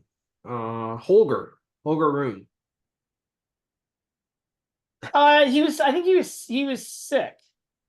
Oh, that's right. There's some kind of virus going on There was in. a flu going around. Yeah, Yeah. you better hope it gets to Alcaraz. Yeah. Yeah. Um, yeah, that's about it. Arthur Feast. FAA was hurt, I think, after, but that's not that surprising after the Yeah. winning a title. Feast has been disappointing. I mean, the guy is just like he just makes a ton of errors, like, and he's I don't know. I think he's like, I mean, yeah, I get it. Yeah, I agree with you. I think but that same thing is what makes him able to beat top 10 guys. right. Like he's a little bit dog or passy. Yeah, but why isn't there any variation of strategy depending on who you're playing? Like, I understand if you're playing a top I 10, agree. I agree. but like if you're playing a Daniel Altmaier, you know he can't hurt you. So I why are you agree. going like for the corner of the line? Like it just doesn't make sense. Like he's not. I think there's a little bit of growing up there to do. I agree. Yeah. All right. Let's move on to Dallas. Um, we talked some Chapo already. We honestly talked a lot of these guys already. I mean, Yeah. Paul, not a great week, to be honest. No. I didn't think he played that bad against Chapo today, but to lose a set to Brooksby and a set to Ethan Quinn is not ideal. No. Did cash a futures though, which was nice. Yeah, we did catch full. Yeah, yeah. But Opelka's like a great matchup for Paul, man. Like that was just a really. I mean, despite how bad Paul played, that was a very astute bet by us. It was. It was a good bet. You Like know, I don't. that was Munar against Arnaldi. I think we've done a great job of hitting Munar this week. Against Boo, right? Oh, at least yeah, I hit him against Boo money line. I hit him resets against Ruud. Hit him, hit him money line against. He's been the bulldog of the week. Yeah. I Munar. mean, he went 3-0 for me on bets this week, all at plus money. So yeah. But the Arnaldi one is the one I'm most proud of just because of the I feel like the read was really good based on the matchup. That was a very clear matchup situation. Very clear matchup. Yeah. So that's I mean, I've had this take for quite some time with Arnaldi. Like he struggles against counterpunchy guys, who don't make many errors. Yeah, and I agree. If you look at how badly he beat up Fokina. Right, exactly. Yeah. That was another GBM play that we cashed on. Yeah. So. It was funny. And it was funny because I almost never bet against David Fokina. And we actually did. I was surprised. I thought that was going to be popcorn tennis. And then you texted me in the morning. You're like, oh, GBM. I'm like, huh? No, I mean, honestly, like, this is such a bad matchup for Fokina, like. Yeah, I agree. Yep. He got beat down, right? It was like, what was the score in that match? 1-3. Wow, that's crazy. There might also be some psychological damage from that match in Canada last year. Remember, Fokina had a bunch of match points. No, he did, but then I don't think so. I don't know. I don't think that start from a lot of things. I mean, yeah, I know. I think a lot of it's just matchup. You know what I mean? Like that's a great matchup for Arnaldo where you can just run balls down and like hit good shots and not worry about like. Yeah. He's not gonna have to make 30 balls in a row. He's not gonna have to worry. Let me put it this way: he doesn't have to worry that much about tactics in that match, right? Because he's a guy who like is a really good player. He's just tactics are not really there. Yep. Definitely. And I think it's a little different. Like it's like he's fine with this. It's not like a discipline issue. It's a tactics thing. Like there's a difference. Mm-hmm. I would agree. Whereas like a Chapo actually doesn't have like Tidbits calls him brain dead, but I think it's mostly a lack of discipline. Yeah, he's shown improved discipline this week. I don't know if it's improved discipline or just improved timing of the ball. Yeah. Right? It might be he's just feeling the ball extremely well this week. But yeah, I would I agree. just bring this up all the time. Like, I think they're different things. Yeah, I agree. It's kind of like when we talk mentally tough, are they good battlers or are they like good in clutch moments, right? Yeah. Like the Kyrgios mentally tough, right? Versus the Munar mentally tough, right? Like it's different. Yeah. Yeah. I agree. Yep. Um, and then Tiafo. Tiafo, disappointing from Tiafo, man, to struggle against Taro Daniel and then lose to Nishioka coming off that travel spot, really disappointing. Also, really disappointing for Sheldon. Sheldon should not be losing to Munar on a hard court. It's No, not a good matchup for him, but he should not be losing to Munar on a hard court. I agree. I agree. Yeah. I I don't know. Tiafo, I feel like he's becoming that like good 1 week a year or 2 weeks a year kind of guy, right? He's becoming the new Borna Koric. No, no, no, Or no. I actually so there's a big difference here. Korch, was random. TFO plays well like end of July until the US Open. Like that is his season, it seems like. And he's a completely different player when he's on Ash and when he's at the US Open. It seems like the crowd helps him. yeah, Like but he's only proven that 2 years, right? Like in 19 and 20 and last year. Well, not 19, 22 and 24. He's only proven that twice in his what career. happened in 23 to him? Um, he lost to was it Shelton? Oh, Shelton in the Oh, I made quarters. the quarters and lost to Shelton in 23, so that's not bad. That's true. So wow, so it's semi, quarter, semi for him at the U.S. Open the last few Yeah. years. Yeah. Okay, that's pretty good. That's pretty good. He did make a semi in Indian Wells 1 year, right? I mean, he's had a smattering of other good results. It's not like those are the only results he's had his whole career, but he's had a smattering of others. But I feel like he's But don't you think also like last year playing well at Wimbledon and pushing Alcaraz, don't you think that kind of gave him confidence and pushed him into the New York I think it helps. Yeah, I hard think court it swing, helped. Yeah, it helped. right? Like he needs a little bit of momentum, to pull out a result like that out of his ass, right? A little bit, yeah. It's just disappointing because I thought he would make some headway. Like, okay, he has like no points to defend until the U.S. Open swing, right? So maybe, It's disappointing because the crowd gets behind him. Like the crowd, any American crowd really gets behind him. yeah, And it's disappointing to see him not do better.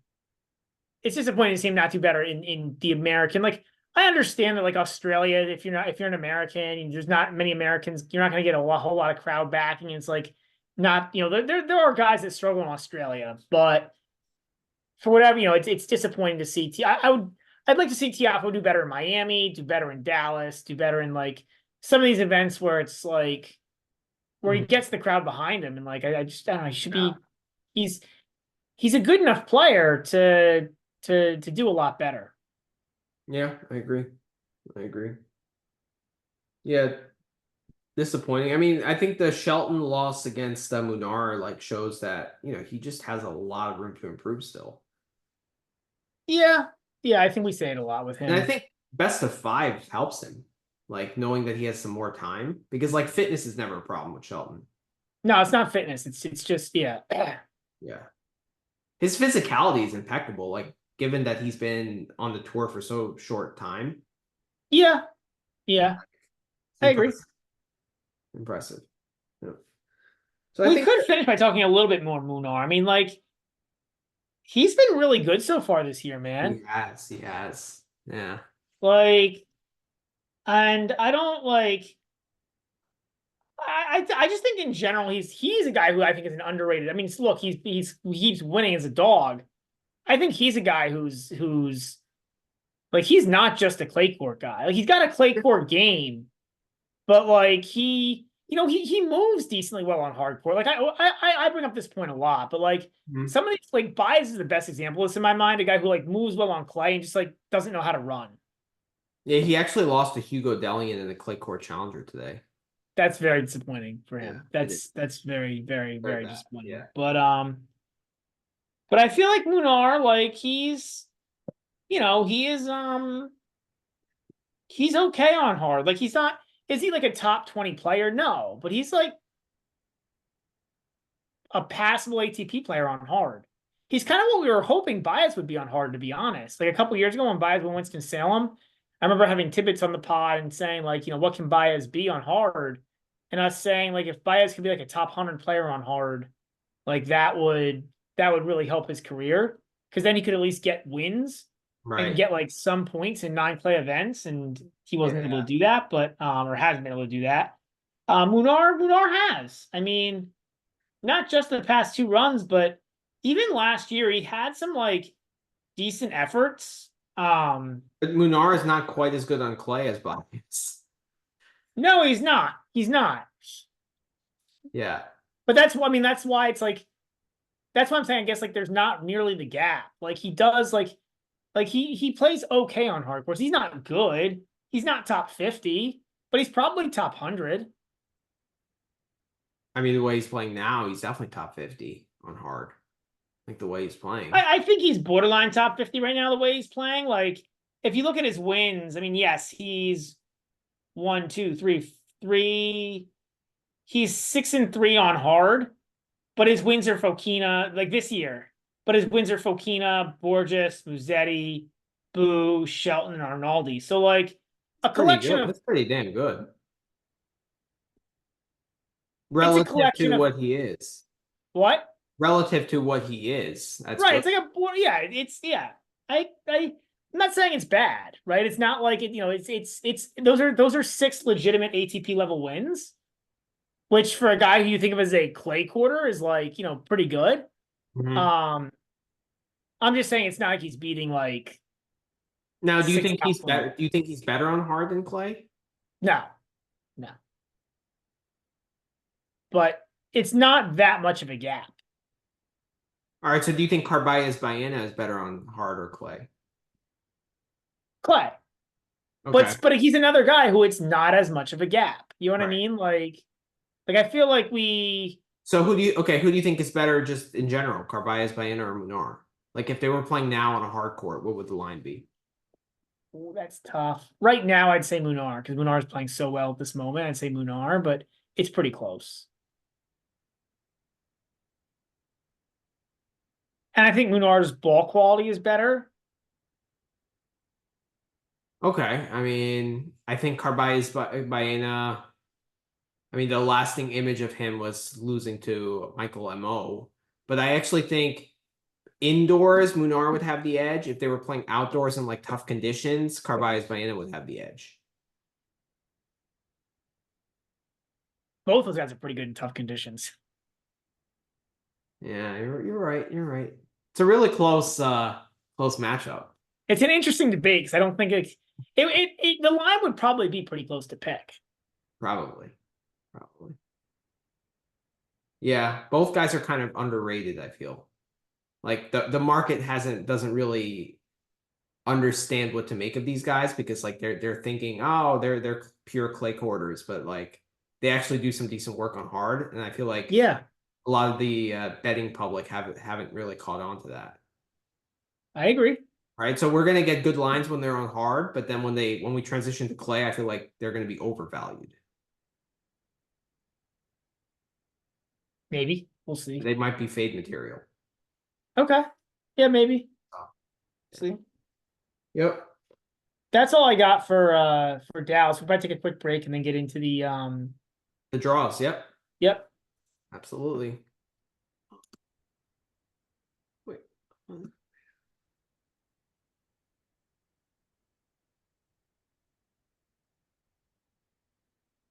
All right, welcome back to the pod, everyone. So let's do some draw talk. We got 3 250s next week. Return of the Golden Swing. We did miss Cordoba this year, I have to say, right? Like it was one of our favorite tournaments, kind of like in the middle of the street in like a Cordoba suburb. Yeah, I thought it was a lot of fun. I understand why it got taken off the calendar. But I do think it was a lot of fun. Yeah, they yeah. Yeah. Oh wow, the ATP Tour website doesn't even have a draw up yet for the IAB Open. Did the draw even come out yet? Yeah, they did. Okay. This ATP site is. I think I Oh, it retweeted. did come out. I actually saw it. It did come out.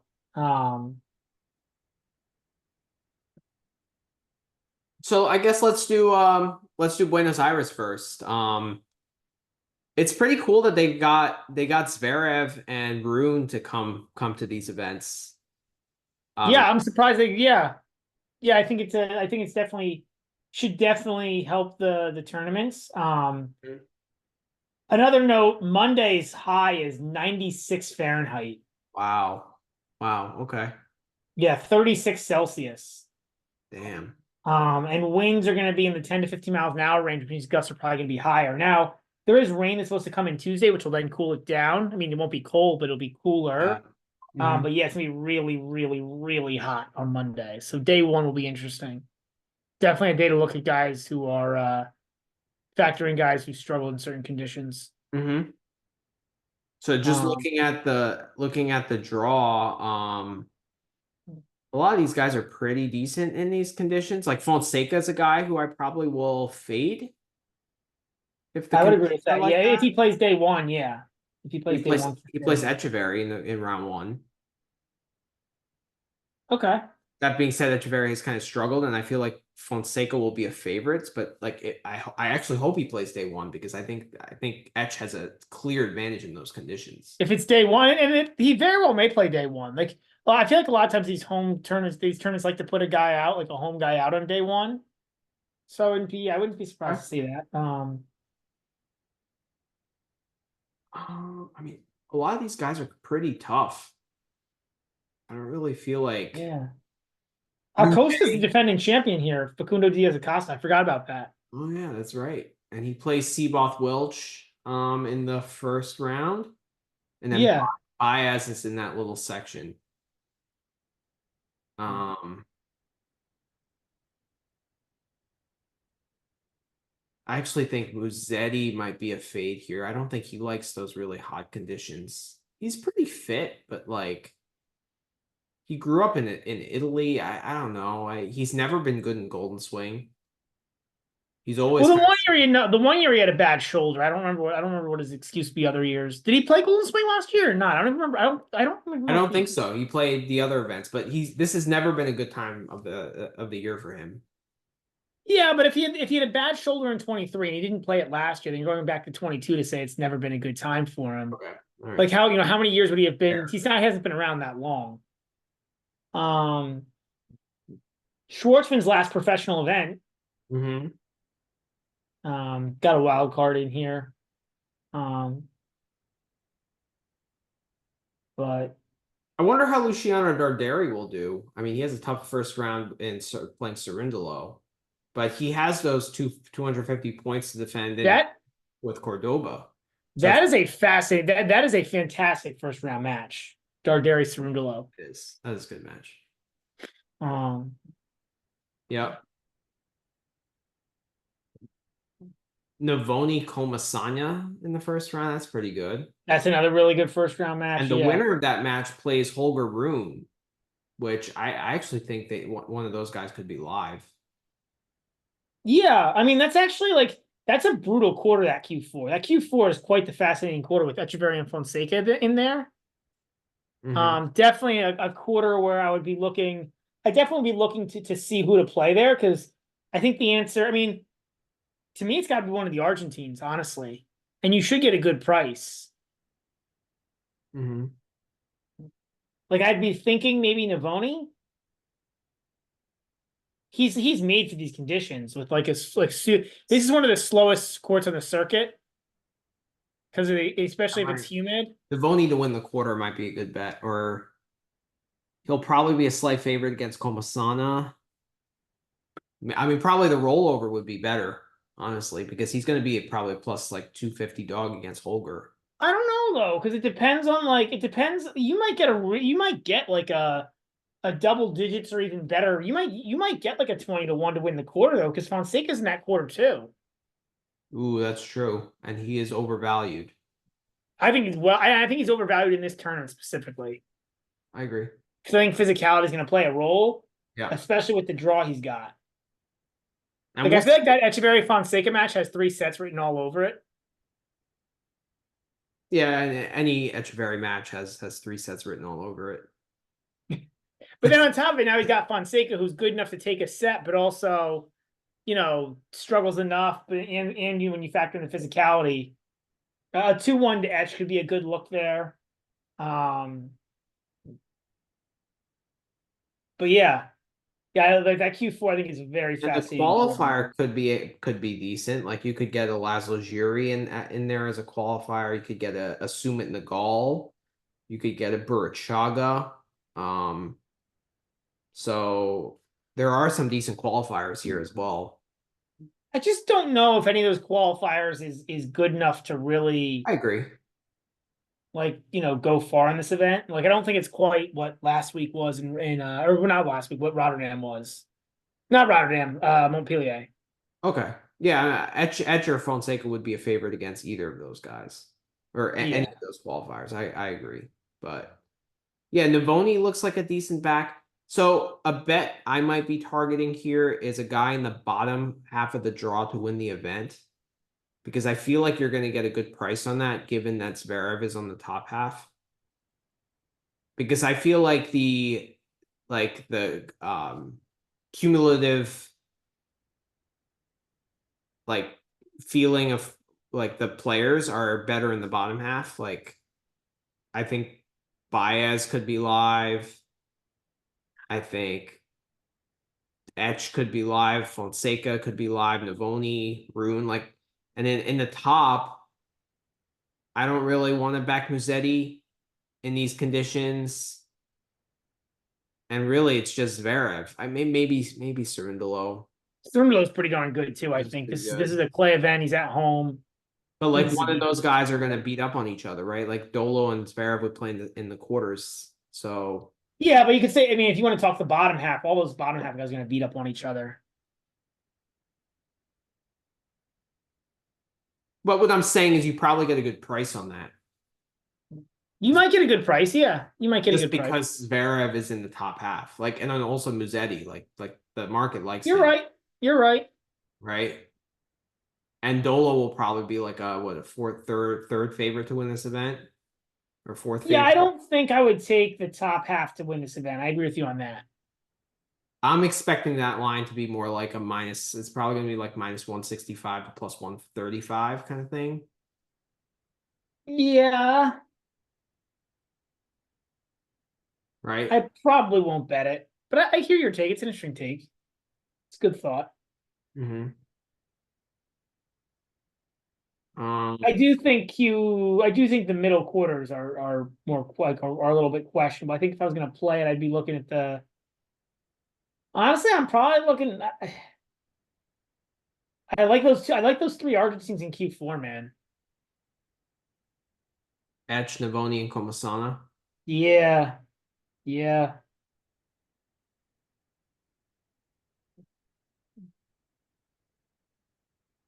So to me, like Dolo would be probably a like I'll if I get like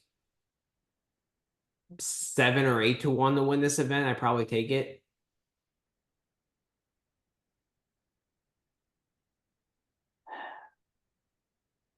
And I'm probably gonna back him against Zverev if they play in the quarters.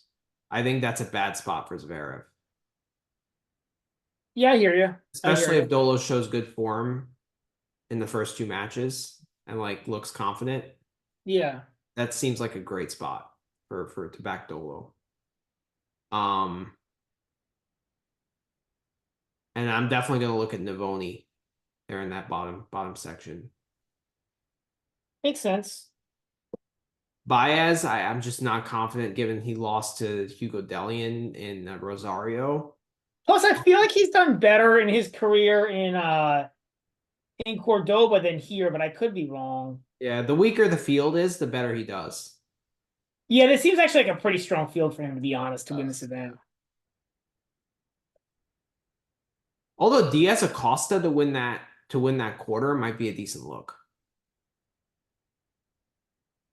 Yeah, I was thinking that too.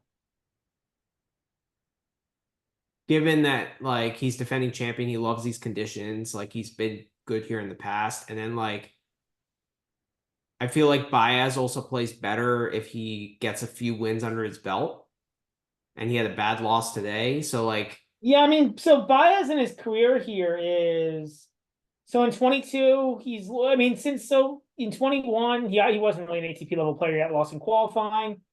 22, he's ranked, 22, he lost to Musetti in the round of 16.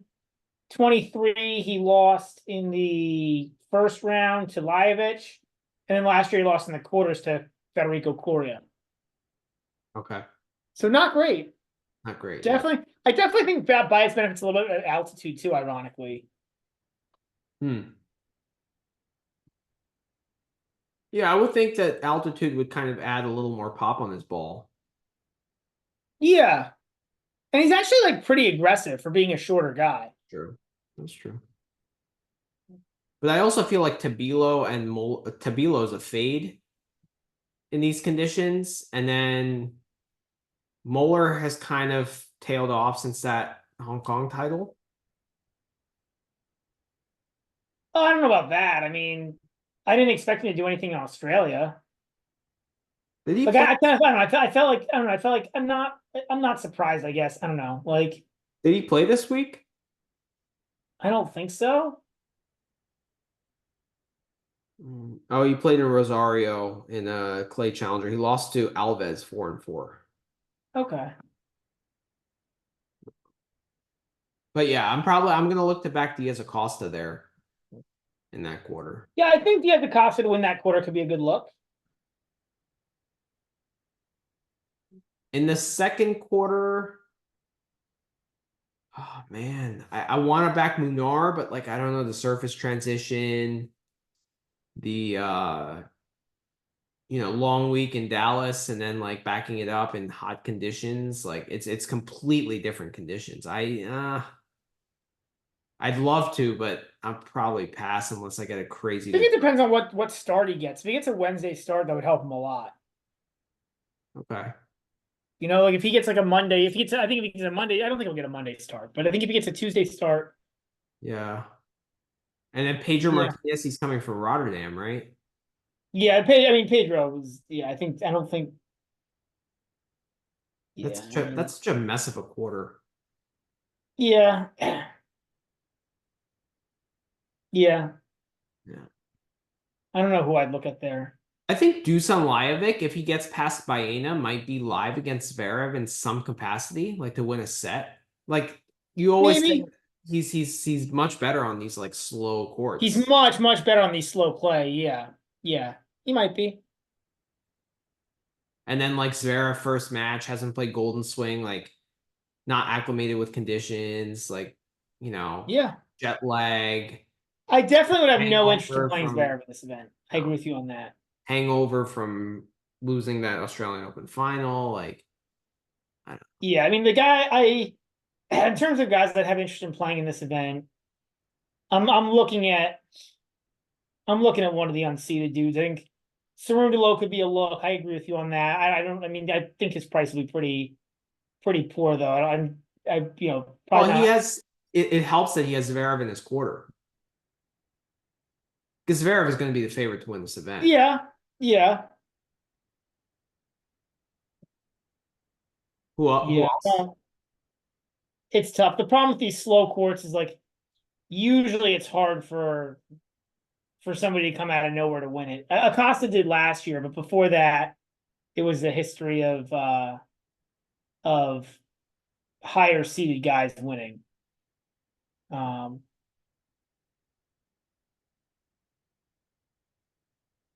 I know you don't care about this kinds of things too much, but I do think it's interesting. Number one seed has won this event 1, 2, 3, 4, 8 of the last 13 years. Yeah, that doesn't matter. I just think it's pretty. That's very rare to see at a tournament for the number one seed. I actually do think it's relevant. This is the slowest conditions all year, and I think that's why. Like better players, I think, tend to do a little better in slow conditions, right? Like it's the serve isn't going to matter as much, right? So it's going to be more rallies. Like, I'll be interested to see what the favorite underdog odds look like, or favorite underdog. Like, I'll run. Yeah, I'm running those. I'm actually working on running those stats right now for the last 3 years. that's interesting. So yeah, so I'll be interested. I haven't finished them yet, but I'm working on it. Okay. And I'll let you know where I end up. Also, what about the over-unders? I'm curious. Yeah, I haven't looked at that. I mean, I'm looking at it. I'm in the middle of going through it. It takes me a little while to pull up everything. Okay, cool. All right, let's move on to Delray Beach. Yeah. So Fritz is the 1 seed. He'll play. I guess in terms of the tournament itself, the Yeah. biggest thing I think to look at here is the wind. Okay. Like it tends to be a pretty windy tournament. Fritz has won this event the last 2 years. He's back defending champ. Yeah, those are my two biggest takeaways. What's the weather? You probably get quite a bit of rain here too, right? I can look it up.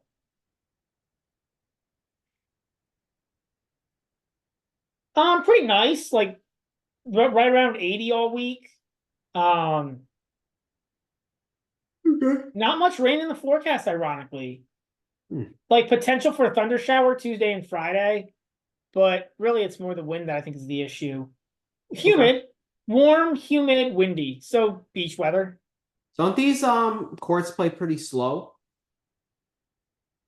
I've always the stats have always said that, but I have a different theory here. I think because of the wind, guys are forced to play less aggressively, and therefore the stats like say slow. Like, because when I've watched it, and I don't know, everybody's their own different theory on this, but my eye test has always told me that these are pretty medium pace. And my theory is that it's just harder to hit aggressively with the wind, but that's my take. Okay. So actually, I actually think I'm going to get a decent price on this. I'm looking at a Lerner Tien rollover here. That catches my eye because I think he matches up extremely well with Arnaldi, and I think Arnaldi's going to struggle in these windy conditions, whereas Tien is going to thrive in them. And then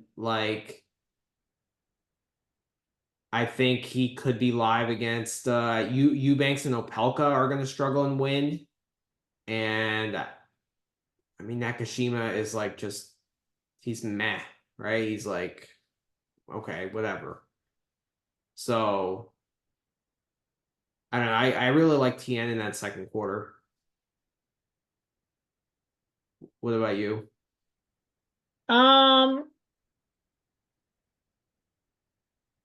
Yeah, I think that makes a lot of sense. I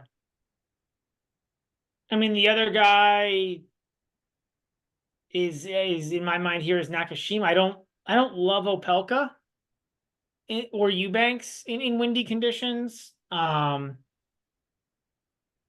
Yeah, so the other guy, I mean, if it's not windy, Eubanks and Opelka actually match up well with Nakashima, but I think Tien matches up really well with Eubanks and Opelka. So Nakashima struggles against power guys, right? So he could lose one of one of those two guys. Yeah. Which would even open it up more for Tien. So I don't know. If it's not windy though, I don't know that I don't know. What's that? I don't know that I would say that Tien is that good of a return. I think he's more of a consistent ground stroke player. I don't know if he's I don't think of him as being an elite returner. But that's just me. No, he's not. But I also think that their serves are not going to be as good because if it's windy. Well, so that I agree. I think the wind is a huge advantage for Tien here. And I do like the matchup of him versus Arnaldi. I like that take on Tien. I mean, obviously it depends on the price, but I very well might end up having a quarter look there, or a rollover look. But overall, I think this is Fritz's event to win. I mean, I think I don't see who beats Fritz here, at least not in the top half. And he should be relatively well rested because he went out early in Dallas. Bottom half looks, Yaron, Mickelson. What happened to Euron? Why didn't he play Dallas? He played Davis Cup. Oh, that's what it was. Okay. Oh, because it My was guess he just didn't feel like playing once he came back. okay. So Yoshi felt like playing and Giron didn't? Probably. It's weird. All right.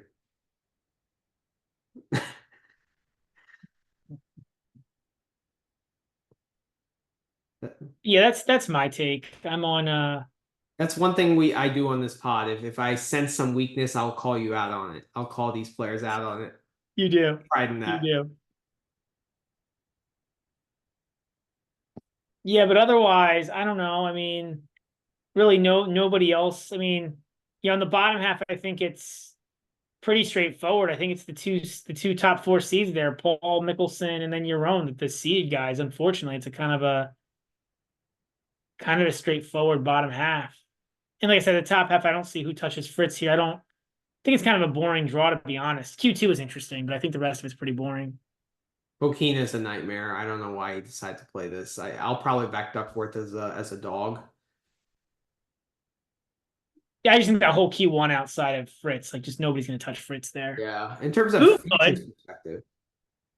Boo could. Like, I'm not saying it's likely, but like he like in a I don't know, like 5-1, 6-1, kind of like I think there's a path for Boo to beat Fritz. I don't think they're like I don't even know if anybody else has a path, you know?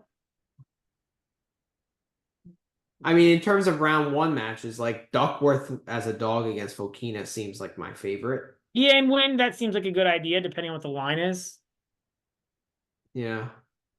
You'd think Duckworth would be a pretty significant dog.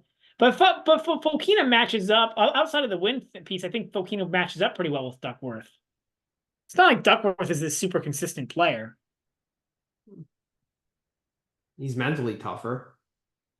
He'll battle. I mean, Fokina will battle too. Don't get me wrong, but I don't know. I mean, you're probably going to get a decent price. You're probably going to get like plus 250, 275. And I'd want Duckworth I'd prefer Duckworth in a spot where he was like gonna get more free serve points, because that's with Duckworth you want quick points. Okay, it's true. Yeah. I kind of like Mickelson in Q3, looking at it a little further. Because like Shevchenko, I mean, who are the qualifiers here? It's another thing to look at. I think it's him or your own. This isn't a good fit. This tournament is not a good fit for Shevchenko or Diallo. So I think it's him or your own. And the qualifying draw is pretty weak. I mean, you got Taro Daniel, you got Tristan Boyer, you got Popko, you got Michael Moe, and you got Zachary Spajda and Ethan Quinn. Like, it's yeah.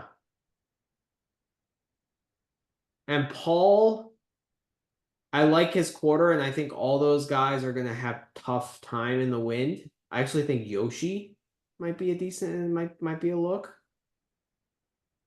I mean, he's But I'm not excited about him off of the shoulder stuff. the shoulder, that's true, and then also the That's wind. like that seems like a bad shoulder injury does not seem like a guy I want to back. Yeah, and also he uses a lot of shoulder in that forehand. I mean, A lot of players. these guys all use their shoulders a lot. Like there's, I don't know, I feel like it's just like not there's a whole lot of injuries I really want to like take guys on, but shoulders is probably pretty close to the bottom of the list. Bad. Shoulder, wrist. Yeah. Yeah, you're right. Yeah, it's a yucky draw. Q2 is really fascinating though. Q2 is fascinating. And I mean, other than that, you just have like I think these top I mean, I'd be surprised if you didn't. I think that you're pretty likely here to have a Fritz Paul final. Yeah, that's what it was last year. Yeah. Oh. Yeah. All right. Sounds good. Let's move on to Marseille. So you got Medvedev. Oh, well, I guess let's talk about the court first. This Pretty is like, mid, honestly. Like this is the one. This you brought up this one to talk about, and there's really like it's an indoor. It's a pretty mid indoor hard court, I think. yeah, Um, it used to play a lot faster, but the past few years it's been a little slower. yep. Um, yeah, I think it's pretty. I don't know. It's funny because of all the times like I'm very curious to see who's going to be the favorite to win this event, given how much Medvedev has regressed. Like, is he going to be the favorite to win this event still?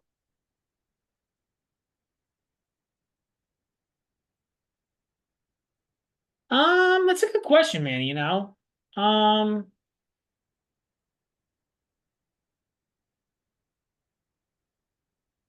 He shouldn't be. Should be like 10-1 to win this event. oh, more than that. I mean, with how bad he's been, no, I would think. I mean, there's a lot. I don't think it'll be Medvedev. I think that Humbert could be a favorite. I think Hubie might end up being a favorite because but I mean, I would think, did Humbert win this event recently? He did. He won it last year. He's defending champ. He beat Dimitrov in the final last year. Yeah, it's been a smattering of different players, Well, but what I'm saying is I'm Humbert's hoping Medvedev is the favorite because I'd like to back someone in the bottom half. Like if I can get, you know, bottom half to win the event at like even minus 135, I'd probably take that. yeah, I hear you. Yeah, I hear you, and I tend to generally agree. Um, I'm looking at the stats. I always thought this event was pretty mid, but actually it looks like the stats put it as one of the quicker indoor hard courts. Okay. Maybe not the quickest, but one of the quicker indoor hard courts out there. Not like Basel fast, but Yeah. pretty close. So Yeah. you could probably go with like a medium fast to like fast but not rocket quick hard court. Okay. Which I think would help Hubie Hurt or not Hubie Hurkacz would help Hugo and Bear there in the fourth quarter. That's probably that's a cheap look and he'll probably be the favorite, but that's the guy I'm looking at. Other than that, not a whole ton to look at. Like What price would you need for Umber? What, 2-1? win the event? Yeah. 3-1? No, more than that. I mean, I don't think you're gonna get that. yeah, you probably won't. Mm-mm. But no, I'd probably want somewhere in like the 4-1, 5-1 range at least. Yeah. But probably maybe even probably some I'd probably be looking for like 5-1. You probably won't get it, but it's a I don't know. To me, it feels like an event also without a clear favorite. Like it's a pretty Yeah. open draw with how much Medvedev has struggled, right? And like obviously the question will be is how much will the market bring him down? He took a wild card, which is also kind of interesting. So lets you know where he's at mentally right now. Yeah. Also, he just lets you know that he's invested. Yeah. Yeah, he's Even if it's probably not. thinking like what the hell's going on? Like, Yeah, he's probably puzzled himself, like what's happening with my game. yeah, I would agree. Um, Um, it's a really tough draw for Hubie, honestly. Like of the top guys, I think he has the toughest draw.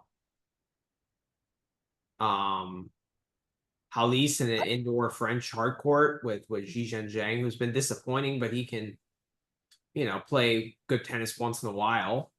And then you got Nuno Borges there, you got Zizou Bergs, and then you have to play the winner, of that fourth quarter with Sonigo, who's been good this year, VDZ, and Ugo. I gotta look for you, man. I got if you want a sneaky quarters look, Yeah. probably more of a rollover, but a sneaky quarter slash rollover look. I've got one. Let me think who you're thinking of. Um, are you looking at Otto Vertinen? I am up there in Q2. Yeah, I was kind of eyeing him too. Just indoor conditions. And I think that match versus Quarter is a good matchup for him. I think he actually could win that match. I agree. I agree. Nardi and Altmaier are fantastic matchups. I mean, he's just a better player on indoor hard than either of those guys. Yeah. And then he played Kachanov pretty close, right, at one of the events Mm-hmm. last year, pretty recently. And Well, that was, it was Kachanov has another also fast. not been good. What? Kachanov has also not been good since that run that he had at the end of last year. Yeah. Right? He What lost was it? He lost. Yeah, he lost 6-6 to Kachanov and Almaty. pretty tame loss to Mickelson in Australian Open. Very tame. Very tame.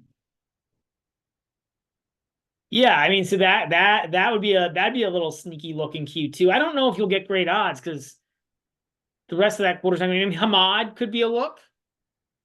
Nah, I'm done with Haman. He's one of my most hated players on tour. I can't stand Haman. I think he could be a look. I mean, Pericard, you're not going to get any great odds there, but he could be a look. I mean, he's live to win any of these events, right? Like, Yeah. I mean, if I back Vertinen, it would probably be to win the quarter at like, if I could get like 10, 12 or 13 to 1. Halise could be a look down there in Q3. You brought it up before, but Halise could be a look. I don't think he's gonna beat Hubie, but like that's like an over kind of match, right? Like, Okay. yeah. I think there's a lot of live. I think there's a lot of live players. I think this is a really interesting draw. I think this is a tournament I'm likely going to have a lot of plays because I think there's a lot of interesting looks here. I think this is, ironically, like as much as I don't want it to be, I think this is probably the most interesting of the three tournaments. I disagree. I think the Buenos Aires is the most interesting. I just think the slow conditions make it really hard. Like I said, I'll have to look at the stats on it, but judging by what I see by the winners and finalists, it looks like the top guys don't lose too much here or lose too much in Buenos Aires, and the court speed would make it make sense. Okay. But it could be different this year. You're right. With Zverev coming down to South America for the first time in a long time, it could be different. I mean, it might be just I'm just more excited to see like clay tennis again and like Golden Swing, like Yeah, I mean, I think I'm probably most excited about Buenos Aires as a tournament. Yeah. I completely agree. I just think like from a draw perspective, I think this Marseille draw is pretty interesting because there's no favorite in my eyes. Like there's no, I mean, I think the favorite should be Humbert, but I don't think there's like a clear like head and shoulders above kind of favorite. And there's a lot of, I mean, like, Bublik, like I know I've been putting the call out on Bublik, but I think, he's got to, like, there's a narrative there. He needs some points soon. He's only got a few weeks left before he loses those 300 points in Dubai. Yeah. Bonzi, this is a good court for Bonzi. Should be comfortable here.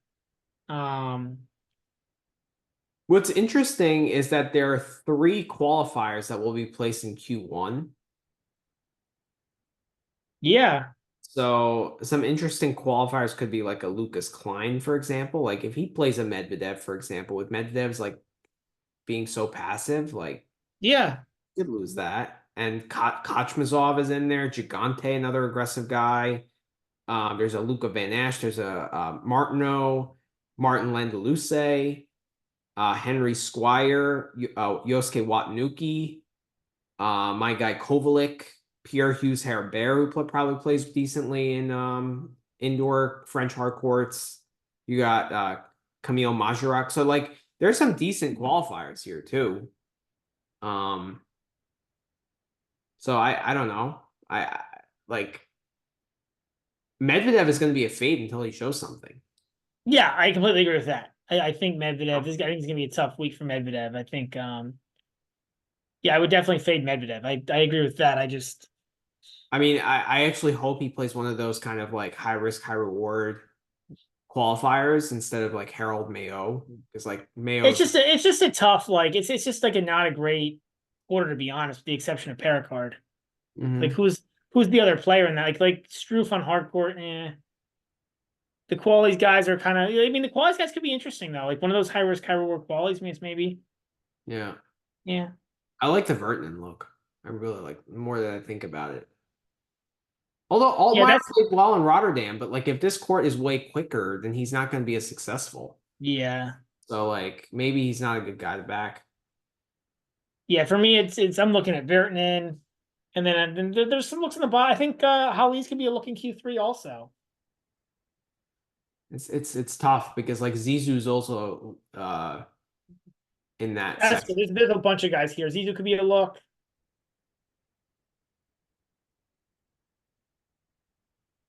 Yeah. Wawa's, I mean, I can't imagine him winning 3 matches, like 3 full matches, but No. like this is a good. I mean, he did. How many did he win in Stockholm? 2.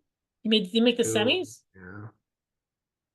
He's a little bit older. Maybe he's like 1 or 2 pounds heavier. Like I don't know. Um, Yeah, he made semis in Stockholm last year. This is, I mean, could it's be. Borges. I can just see we're both going to bet the 2-1. Borges and Wawrinka. Yeah, that's a 2-1 Borges. Yeah. That's like a no-brainer play, right? Honestly, it's the LWW for Borges is what it is. I think like Wawa set 1 could be a play there. Yeah. I could just see it. Like it doesn't even matter what the price is. Like we know we're gonna get like Well, that price is almost always the same for a favorite. It's almost always plus 275. Yeah. 260 or 270. Yeah, like it won't. Like yeah. Yeah. Yeah.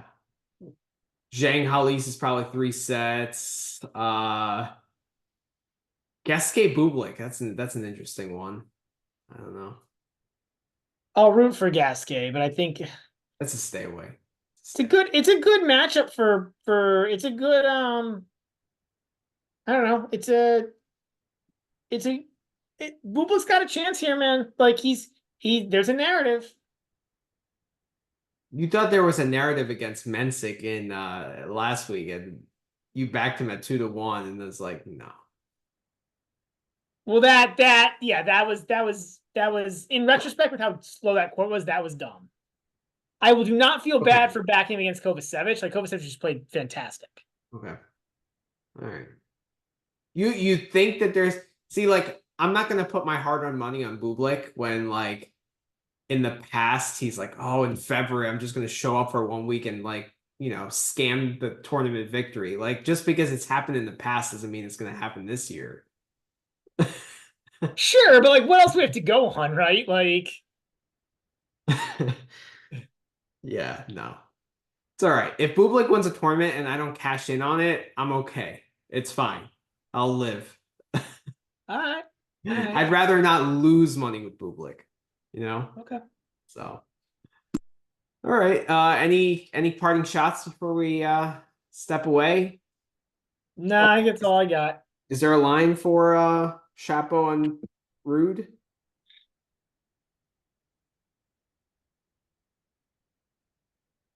There's not going to be. I bet you there will be. I bet you it won't come out until like What the another hell? 3-4 hours. Are they just like cowards? They're like, oh, we don't know what to price this match at. No, there's like 10 guys in the world that like matter for probably for like putting out tennis lines, like a lot of the books wait for Pinnacle. Like there might be like a different book out there that's like there might be like a I don't know, I don't want to say like a sketchy book, but there might be like a European book or something that's released something that at like low liquidity. But I don't know, most of these books don't want to put anything out there until they feel like they have some sort of real thoughts on it.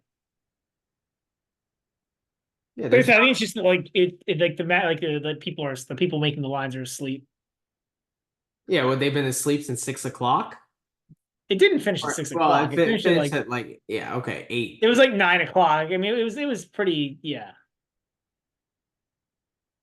All right, I'm gonna converse with Tidbits Tennis. I'm sure he's pissed that there's no line too. So, this is ridiculous. All right. Well, it's been Well, like a 2.5 hour pod. So thanks everyone for sticking yeah, with us. If you have, good absolutely. Good pod, a lot of good talk, even though there was not really Definitely. too much from a betting perspective to talk about. All right, everyone. Have a good night. We'll Have a see good you night, soon. everyone. Bye. Take care.